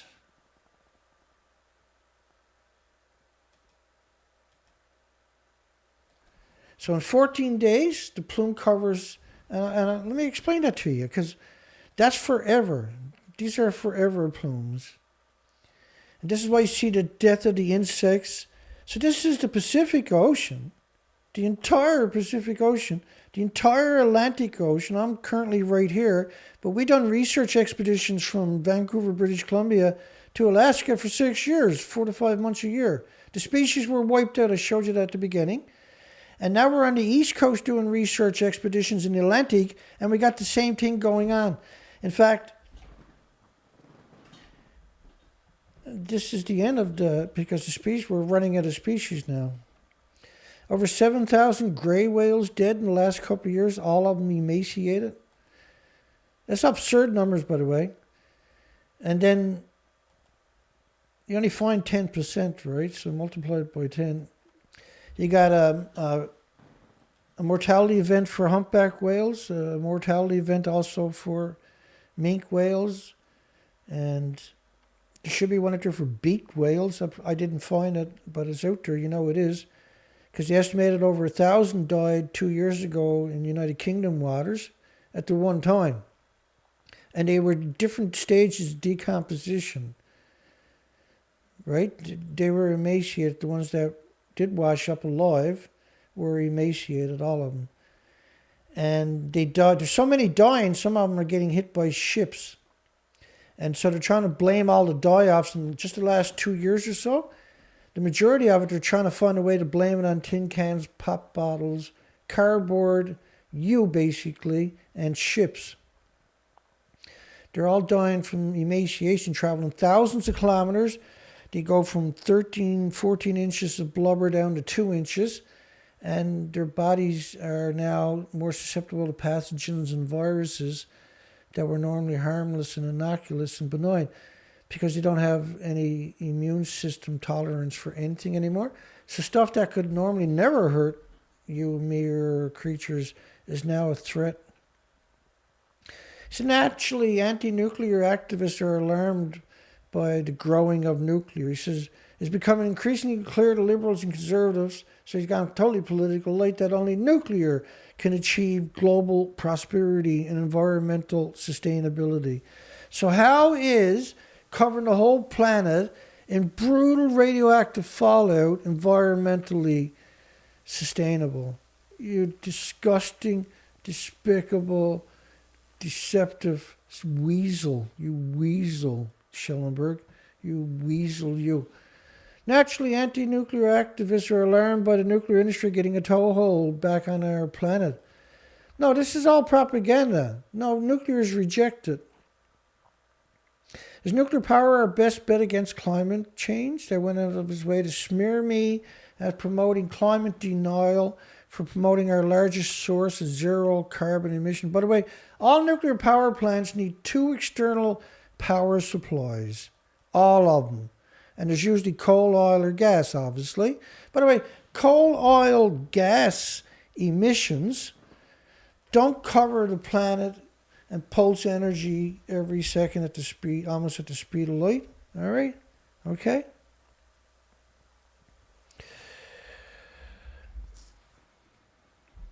And they're hemorrhaging radiation constantly from the fuel pools. They're still splitting the atoms in the fuel pools. He said, this morning I received a menacing letter from an anti-nuclear university professor in Britain. Really, in Britain? That sounds weird. That's very suspect. For decades, nuclear energy supporters have promoted the idea that nuclear energy is a complement to intermittent solar and wind. Intermittent. Well, you can store, see, they use that's like a slur, by the way. You can store energy. Pumped hydro can deliver 100% renewables. They got 500,000 places worldwide that are natural places where you can pump water. And to flow water to generate electricity, excess energy, you pump it up a hill, water up a hill. There's no wind or no solar or no tidal, and there's always tidal. There's always geothermal, so you can't say that. So if there's no wind or no sunshine, you can use the extra energy, pump water up into a reservoir, and the water comes down a hill. But if you marry it to compressed air wind storage, this is where you take your extra energy and you put it in a big tunnels, just big mine shafts, This is low pressure air we're talking about, by the way, less than 120 psi. And pro-nuclear people argue that we should have emphasized the risk of climate apocalypse and for why nations should build nuclear power plants.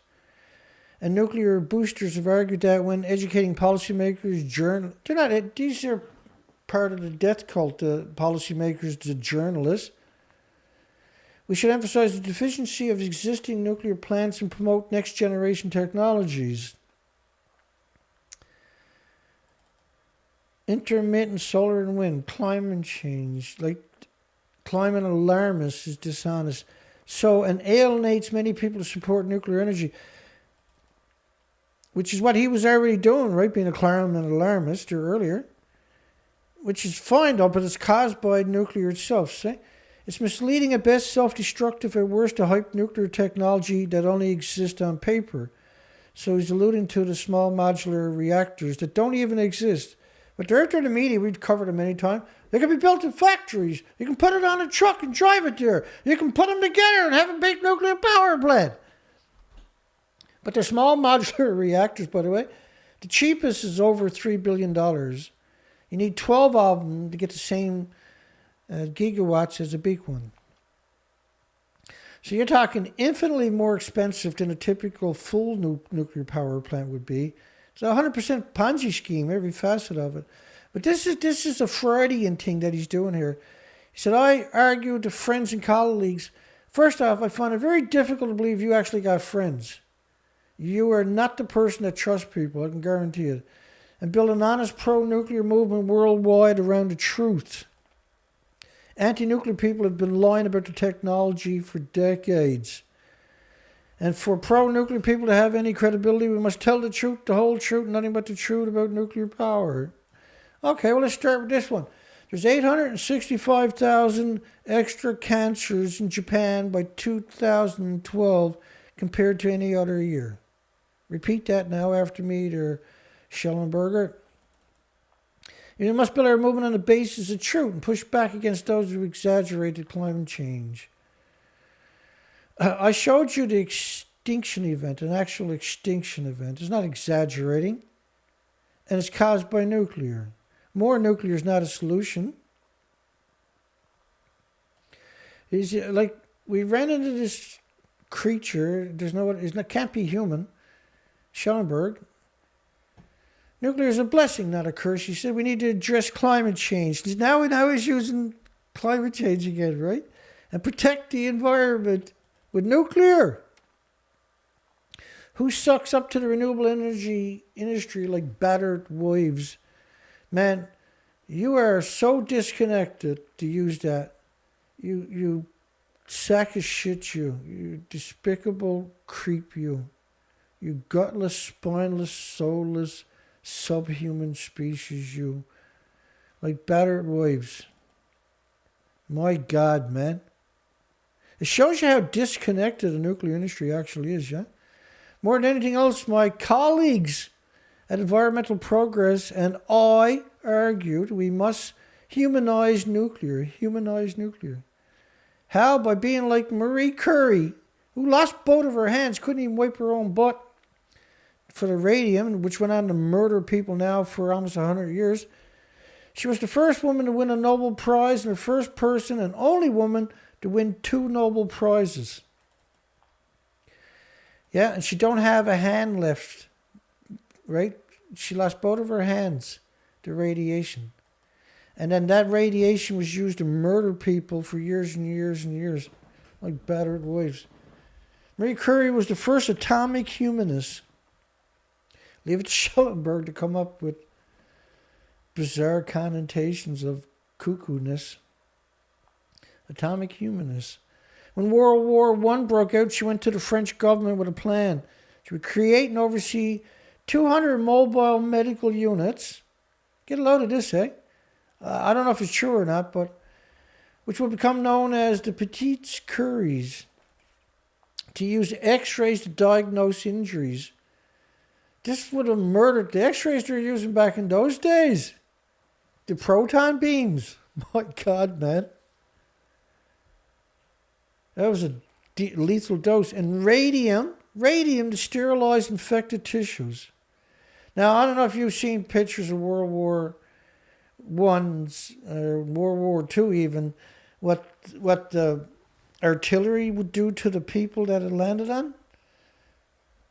And she was using radium, allegedly to sterilize the infected tissue, but this is radiation burns you would have gave the victims. This is absurd, this story. This is absurdness. And leave it to degenerate Michael Schellenberg to try to paint it as a rose.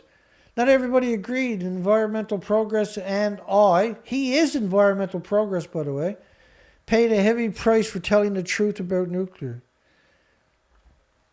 Like, him and his crew of goblins should be in jail. They should be in jail. If anybody should be in jail, they should be in jail. These are serial killers, each and every one of them. Particularly Schellenberger. He's a human-hating, animal-hating, puppy-hating, kitten-hating creep. It hasn't been easy, he says. In fact, it was often exhausting. Yeah, how much money did you make off that book? Apocalypse Never book again? 10, 20 million? Shut up, you piece of shit. But you can see in my eyes in various photos over the years. Yeah, I'm sure you see something in your eyes, but it ain't exhaustion. You ain't working yourself silly. You're living in high style. You dress very high style. You have a very expensive lifestyle. We've been following you for years, you sack of shit. The renewable energy industry has financed misinformation efforts against us. Once again, look, I'll show you what the nuclear industry misinformation campaigns against you are. Right, just want to check on that 1010 thing. Had some brilliant ideas from lots of you how the firm can cut down emissions by 10%. Just quick show of hands, everyone who wants to get involved. Great, that's nearly everybody. And yeah, just for the record, no pressure. Those who aren't quite convinced about it yet. Cool, it's no problem. Your choice. Okay, so those of you planning something here or at home should probably get working on it. Oh, gorgeous. Those of you who aren't,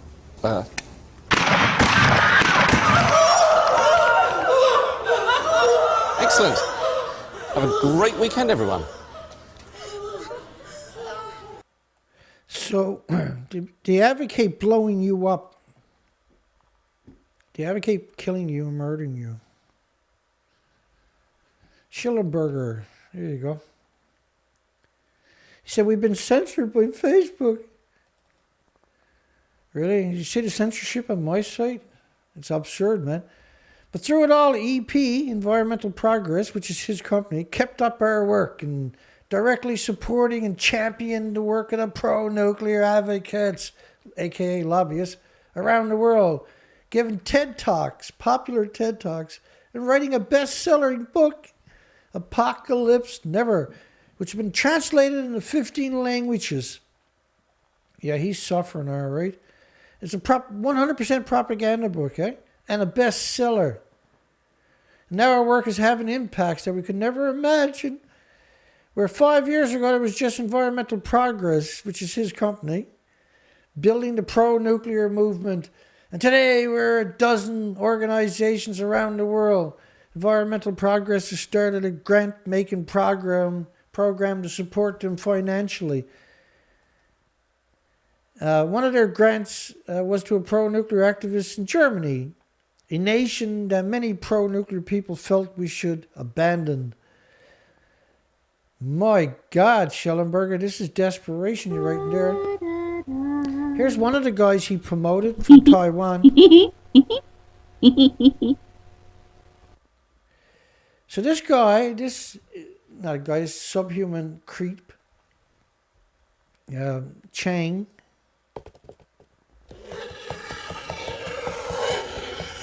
or Hang, shithead Hang. He's a nuclear scientist. He's a physicist. He's pretending that he's on a hunger strike. And what he wants to do, he wants to put Fukushima Prefecture on the ballot, and he did. He put him on a ballot to vote to bring in, because that's how they do it in Taiwan.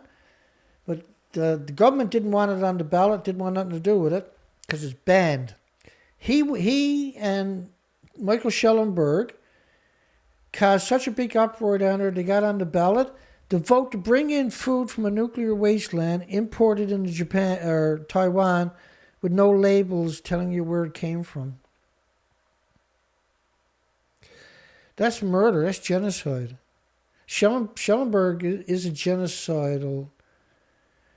That's what he does for a living. He causes genocides with radiation poisoning.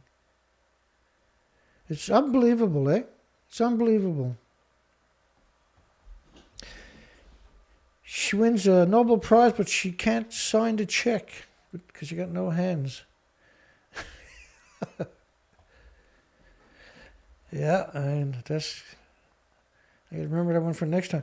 Next month, they will hold yet another rally to protest plans by the German government to shut down 3 nuclear reactors. He also done it in California, the same thing. Australia is seriously considering nuclear energy for the first time. As the Bloomberg article notes, we may be headed to yet another victory in Belgium on top of the victories we have won in Illinois, South Korea, New York, and around the world. He doesn't care. Like, if you're North Korea, he'll support North Korea. You want more nuclear? That's cool, man. Yeah. They're all like it. The World Nuclear Association is just a lobbying group to promote nuclear. That's what IAEA's job is, promote nuclear. You can't promote nuclear and denounce nuclear at the same time. So IAEA is not checks and balances. I don't know why people think that, but they're not checks and balances. United Nations created them. They're actually created anonymously, right? In 1948, just a couple of years after Hiroshima and Nagasaki. United Nations was created right away after Hiroshima and Nagasaki. This is Fukushima radioactive fault. That's an extinction event. We're documenting it. We're trying to get back out this winter and next spring and fall, summer and fall, we'll be back out there on the research expeditions. Lunatic Schellenberger, nuclear is a blessing, not a curse. We need it to address climate change and protect the environment. Now, remember earlier in this narrative, he said climate alarmists. First off, solar and wind was 261 gigawatts in 2020 last year. That's the capacity of 300 nuclear power plants in 12 months. And worldwide, there's 390 gigawatts of nuclear. There was 261 created last year. We're probably going to double it this year. So those who argue we absolutely must construct more nuclear plants to beat the climate emergency are clearly wrong and sadistic, because they know how lethal all nuclear power plants are hemorrhaging radiation into the environment 24/7, right? And empower our remarkable civilization, which is the point I will make in my next book, The War on Nuclear, Why It Hurts Us All, and why I dedicate to the pro-nuclear activists. Pro-nuclear are not activists. They're lobbyists. There's a complete difference. And it's lobbying under the Bill of Rights, the Magna Cartas, and the Constitutions are illegal. They're an abomination, a betrayal. Empower our remarkable civilization. What a... Now, we covered a lot of his articles. I doubt how he wrote this one. Is not structured like him at all. He put his name on it. It was one of his lackeys wrote it, no doubt. I was struck while watching the pro-nuclear video tweeted by French president of old film footage of Marie Curie, which I hadn't known existed. She was a beautiful person inside and out, he says. At various moments during her lifetime, she was considered politically radioactive.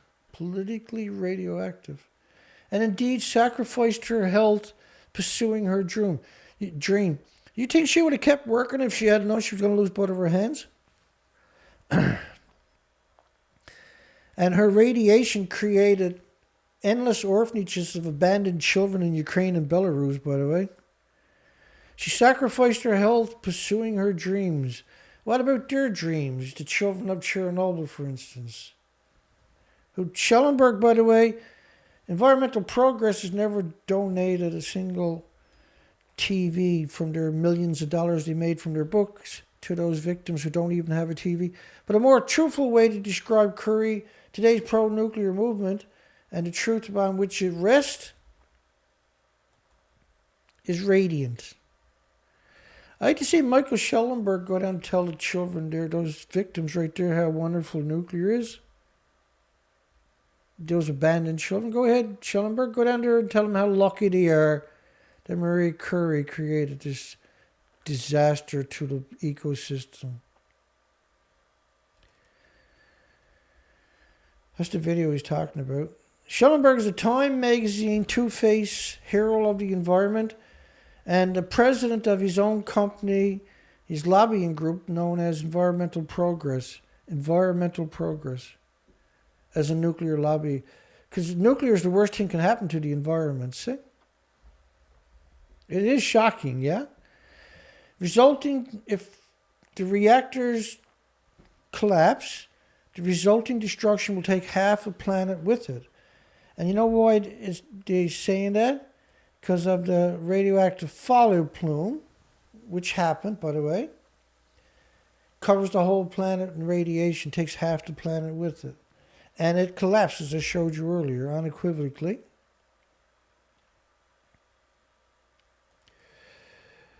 Birmingham drug dealer found with a car full of cash, heroin, and crack. Found with a car full of cash, a car full of heroin, and a car full of crack. Wow, that's a big bust, Dana. I'll show you how it works.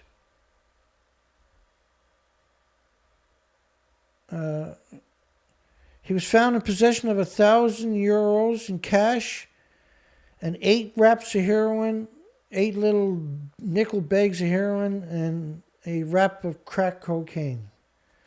So, like, here's the media claiming, right, that, oh, we got a drug dealer off our streets, car full of cash, you had $1,000. Heroin, cash, heroin, and crack. So you think the car got big old briefcases full of this, right? When you can put it all in one hand. That's what, it's a distraction, right? And it gets worse. I'll just finish the story here for you. On a piece of paper, he was carrying with a phone number of a drug line. They searched him, and in his shoe, hidden away in his a piece of paper hidden in his shoe, which contained the same phone number. It's about a distraction. That's why they do these stories that way. Very salacious, right? But when you read the story, there's nothing there, and you get bored, and you just don't even want to look at it no more. That's why they're doing it that way. I mean, if you look at what the pharmacies, the hospitals are doing with chemotherapy to everybody, that's a genocide machine on its own. South Korea and the IAEA hold talks on North Korea nukes. Well, first off, IAEA is United Nations, the same United Nations that burnt down every village in North Korea in the 50s, right? Burnt down every community, every house, and every building in the entire country to the ground with napalm, which is liquid jellied gas that releases from the air in little bombs. It'll blow up and spread this jelly-like gasoline that sticks to all the humans and people and animals and burns them bad. It's like phosphorus, like white phosphorus. So why would North Korea, who's been now with land, sea, and air embargoes for 67 years, after the United Nations went to war, killed 3 million of them, and then burnt down every village in their country? because they wanted the resources that North Korea got. North Korea wouldn't do it. And so North Korea has been vilified and demonized nonstop, while Russia and America and Britain, military industrial complexes, are out annihilating the planet. And then, don't worry about, worry about the suicide bomber. Ask yourself one question. How many suicide bombers does it take to equal an Abrams tank with their 155 millimeter depleted uranium munitions with a 900-foot kill ratio? They blow up entire city blocks with one of those things all day long in cities, right? Go look up videos of what they've done to Syria. Maybe you can wrap your mind around it then. Millions dead, millions missing, millions in refugee camps, millions unaccounted for to get 10,000 Taliban. In Iraq, they did the same thing in Afghanistan, the same thing in Syria, and they split up what was left of the Taliban. Millions and millions dead, millions and millions missing, millions and millions in refugee camps worldwide. The whole story is nutty as it gets. 10 years after Fukushima, IAEA, which is the promoter of nuclear, says nuclear safety has been strengthened. First off, the IAEA just went to Japan because of the tanks, right? They didn't go to the plant. They went offshore, way offshore, and took water samples. They didn't take water samples from the tanks. They didn't go to the site. No. They went offshore and got some samples. See you later. Like, why wouldn't you go to the site and take samples from the tanks? Because then you got to report what you found. The tanks are empty, by the way. If you fill the tanks up with 2.2 sieverts minimum of just beta per hour, that's 1.4 million per tank of sieverts. There's lethal doses from football fields away. You can't actually build another tank on site. And if you did build other tanks and fill them all up with this stuff, the x-rays on the site, you couldn't get within miles of the site. It would sterilize the site. There'd be no humans able to get near the site. Tanks are empty. Tanks are meant to trick you into thinking, and we covered this. Go look up my videos, my presentations on the tanks on my site. There's several of them because it's a complicated story. But it's not. I'll show you the documentation. Then you can make up your own minds. Attorney plea deal in the works for strangled husband of a mayor. Here's another story I want you to think about. Plea deal in the works for a strangled husband of the mayor. They were caught, both of them were caught pushing drugs. She's going to step down in the near future, but they're the mayors. And the husband and the wife, she's the mayor. And her husband was caught dealing drugs. He had to take a plea deal because he doesn't have any kind of immunities per se. And she's going to step down in a few weeks' time. And of course, she was announcing that there was a emergency because there's so many people getting killed over drugs. They never had that many deaths in the communities before, in their city before. Think about this guy. Ignore your instincts. Ignore your instincts. They bring death, destruction, and tax loopholes. And the rational fear of nuclear has exacerbated climate change. Look, this is nuclear fallout covering the entire planet, pulsing energy every second.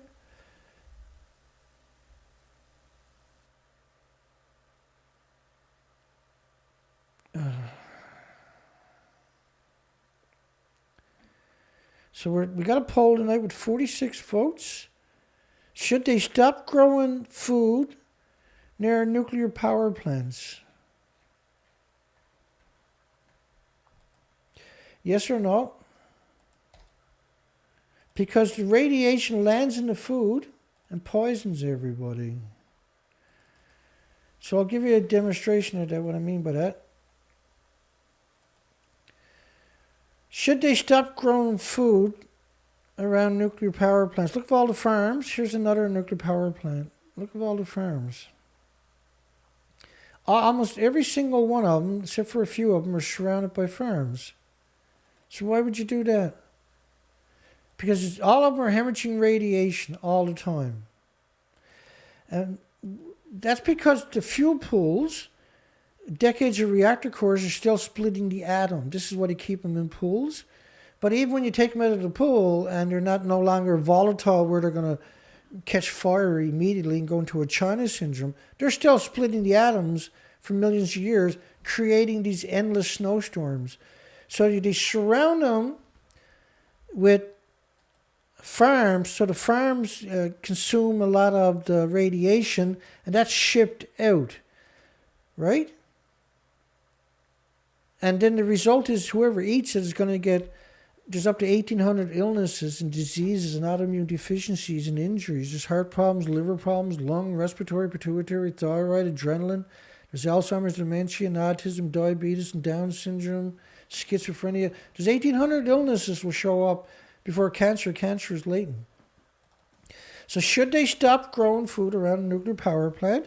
If you're watching this later and the poll's no longer there, give me a thumbs up. It probably won't register, but you can try. So this is a future nuclear power plant in the United Kingdom, surrounded by farms. You think they don't know what they're doing? Well, they do. This guy who wrote the story, by the way, he writes sports. He don't know nothing about nuclear. He didn't write the story. The nuclear industry wrote the story, and Matthew put his name on it. He's incapable of understanding that many nuances and minutiae of the details, right? So we got an amazing 46 votes. 308 counts per minute, man. Wow. 4 big reasons uranium stocks surged. It was because speculators had bought raw uranium, artificially inflated the price, didn't tell investors, only told them that, hey, uranium's going up, you should buy some stocks. Now the price is going to go up. They're going to sell their shares, get their money back, made double profit, so they made $1 billion. And now you're stuck with a worthless stock that was artificial. They've been doing this for 10 years, since Fukushima happened. And they've done it this year. This is a scam after 10 years. This is how they make their money now. This is a quick scam where they make $1 billion. These are lunatics, eh? A massive acquisition could be a game changer for the stocks. But that's not mining. That's not consumption. That's just somebody buying it and storing it. When the price goes, they're going to sell the uranium on the free market later. It's a mineral. It's absurd. It's actually illegal, but there is no checks and balances. And so, look at the picture they give you of nuclear power plants surrounded by farms. And in fact, that one in particular is surrounded by farms, yeah? Future nuclear power plants surrounded by farms. Hence the reason we're having a poll tonight, because this is outrageous. This is absurd. This is insanity to keep growing food in a nuclear wasteland, isn't it? Okay, I guess, let me see. So extreme increases in mortality caused by cardiac diseases. There was an extra 12,700 people died of a heart attack in a single month in a single community compared to any other year. Is that considered an abnormality, I wonder? Of course it is. So they won't recognize it. This is of heart attacks we're only talking about only. The nuclear industry is real keen not to recognize any deaths as nuclear's fault. They've been just going on for 75 years.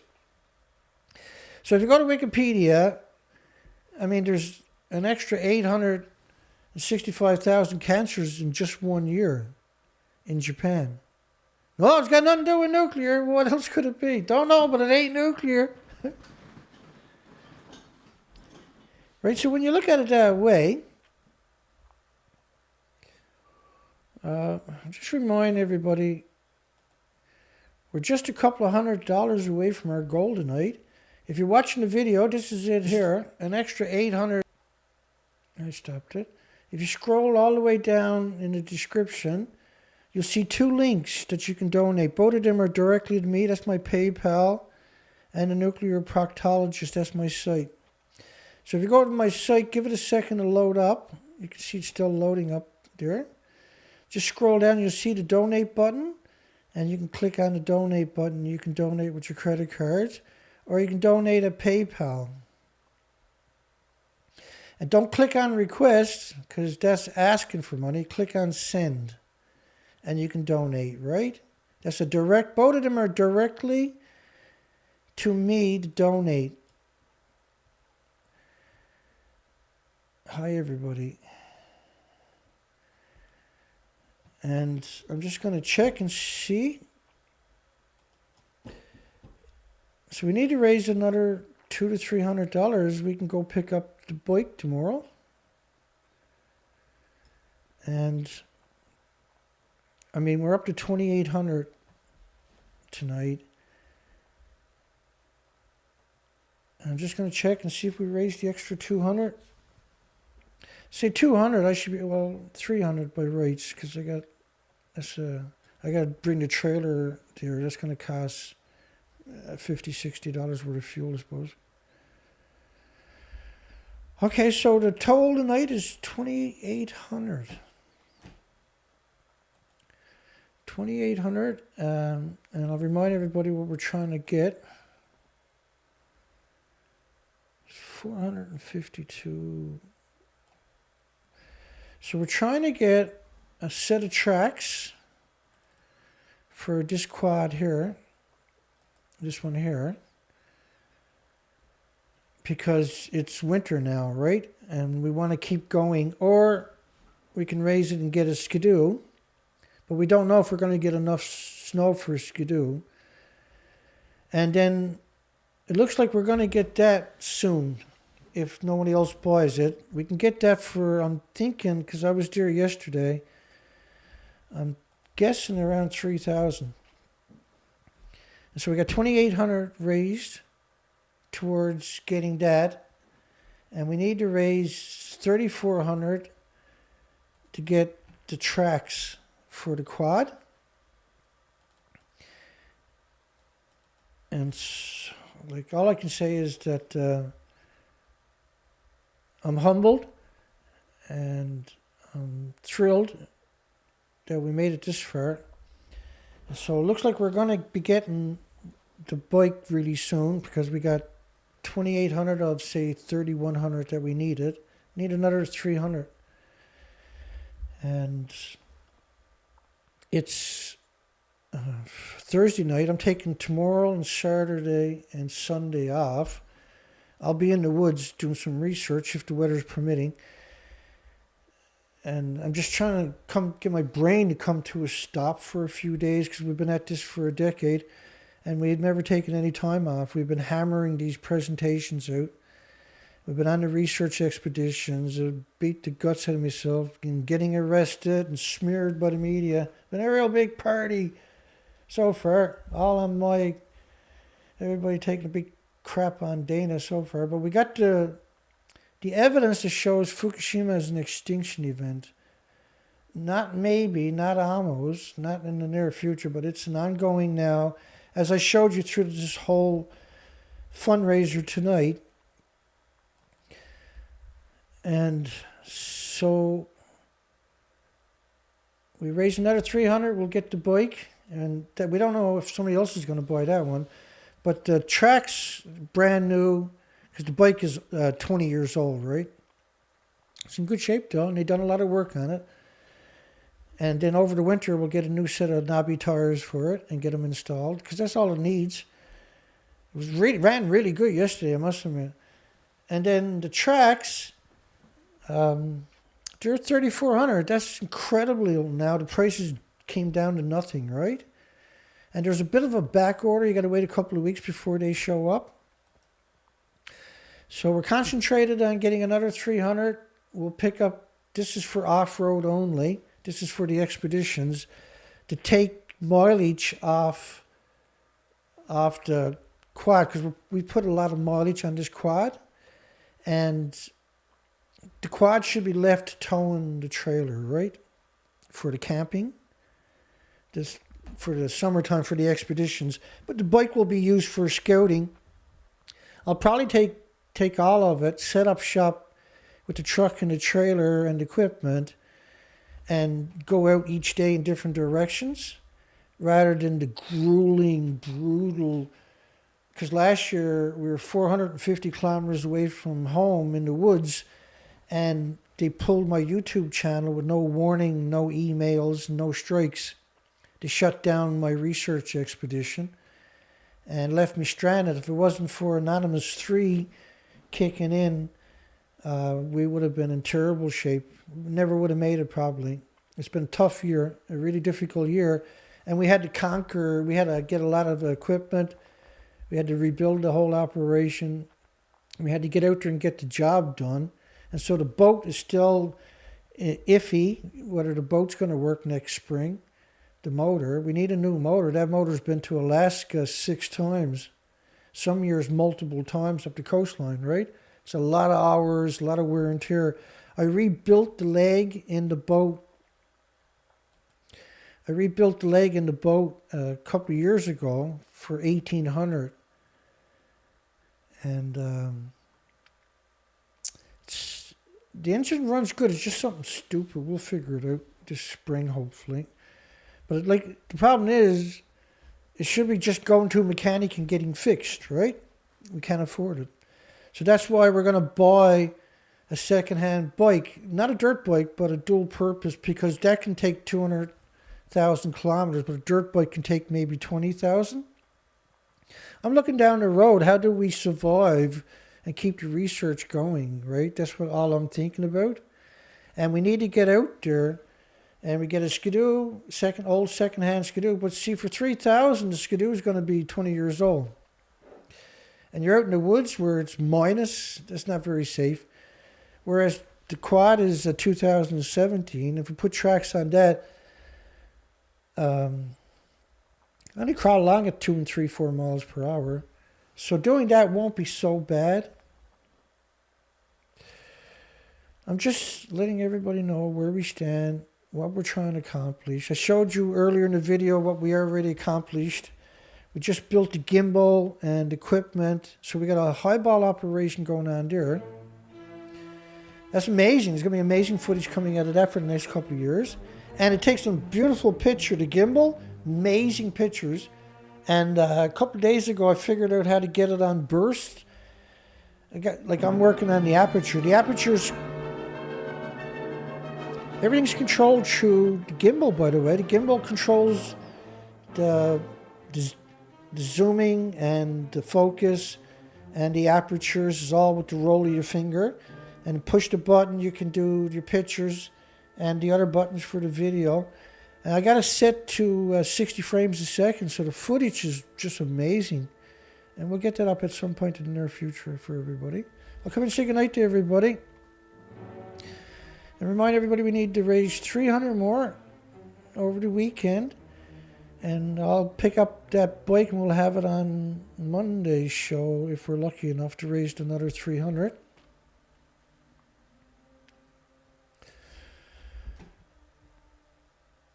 Here we go. And let me come and say goodnight to everybody. Send hugs to everybody that was in a position where they could donate. And hugs to those who wish they could.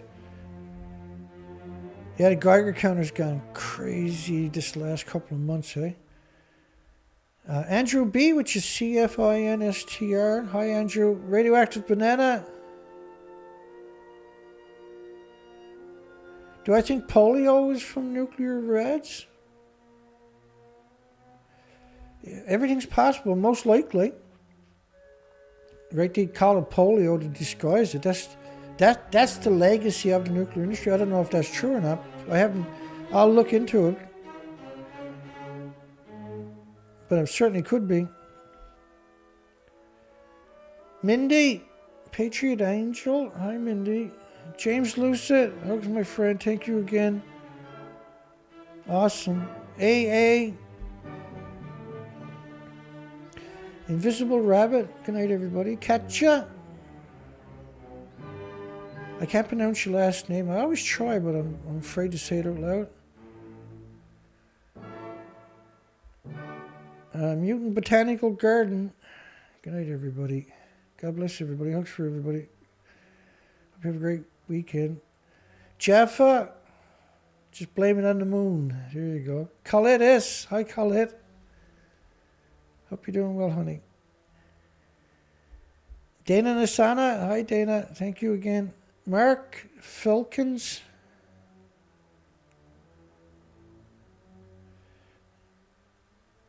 Sandra Churchill. Hi, everybody. Totally thrilled, folks. Everybody that donated, thank you so much. Chad. And hopefully the momentum keeps going. So this video, people were watching it the weekend because I've been gone for a week. Most people didn't even know I was doing the show tonight. Hopefully they find the video on the weekend. A few more people that can afford it can donate. Nancy Sands. We're almost through the names. We'll come back to the recent names. James Oldhand. Hi, James. Almost through all the names. Angelica. Hi, Angelica. Good stuff, folks. I'm super stroked now. I'm all get 2,800 of the, I'm pretty sure I can talk him into 3,000. If I go there with 3,000 cash, he'll give me the bike, I betcha. Paul Tippy. Need $100 to get there and back and a few odds and ends. Because the whole operation is broke now for about 2 weeks. We ordered all the parts and they finally showed up. Mike Mansfield. Okay, looks like we got through the top part. Let's come down. Tree Fruit. Mindy, hi Mindy, yeah.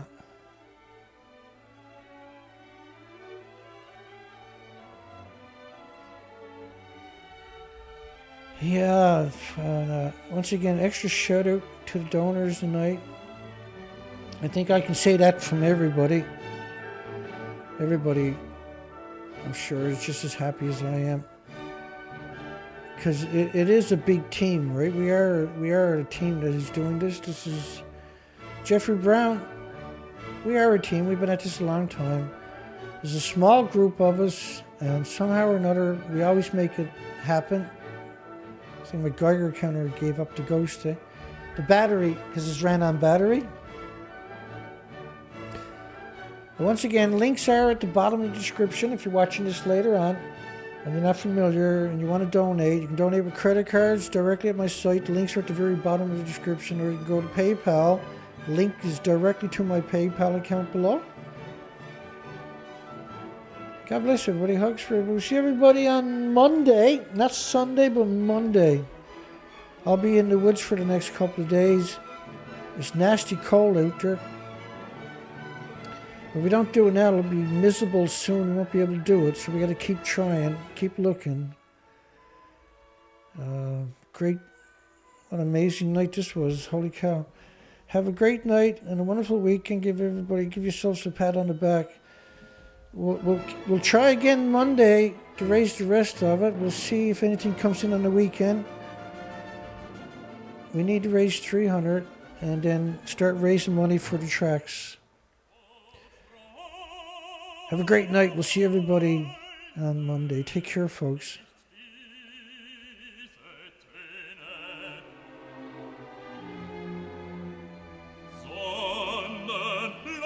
Don't forget to give us a thumbs up if you can.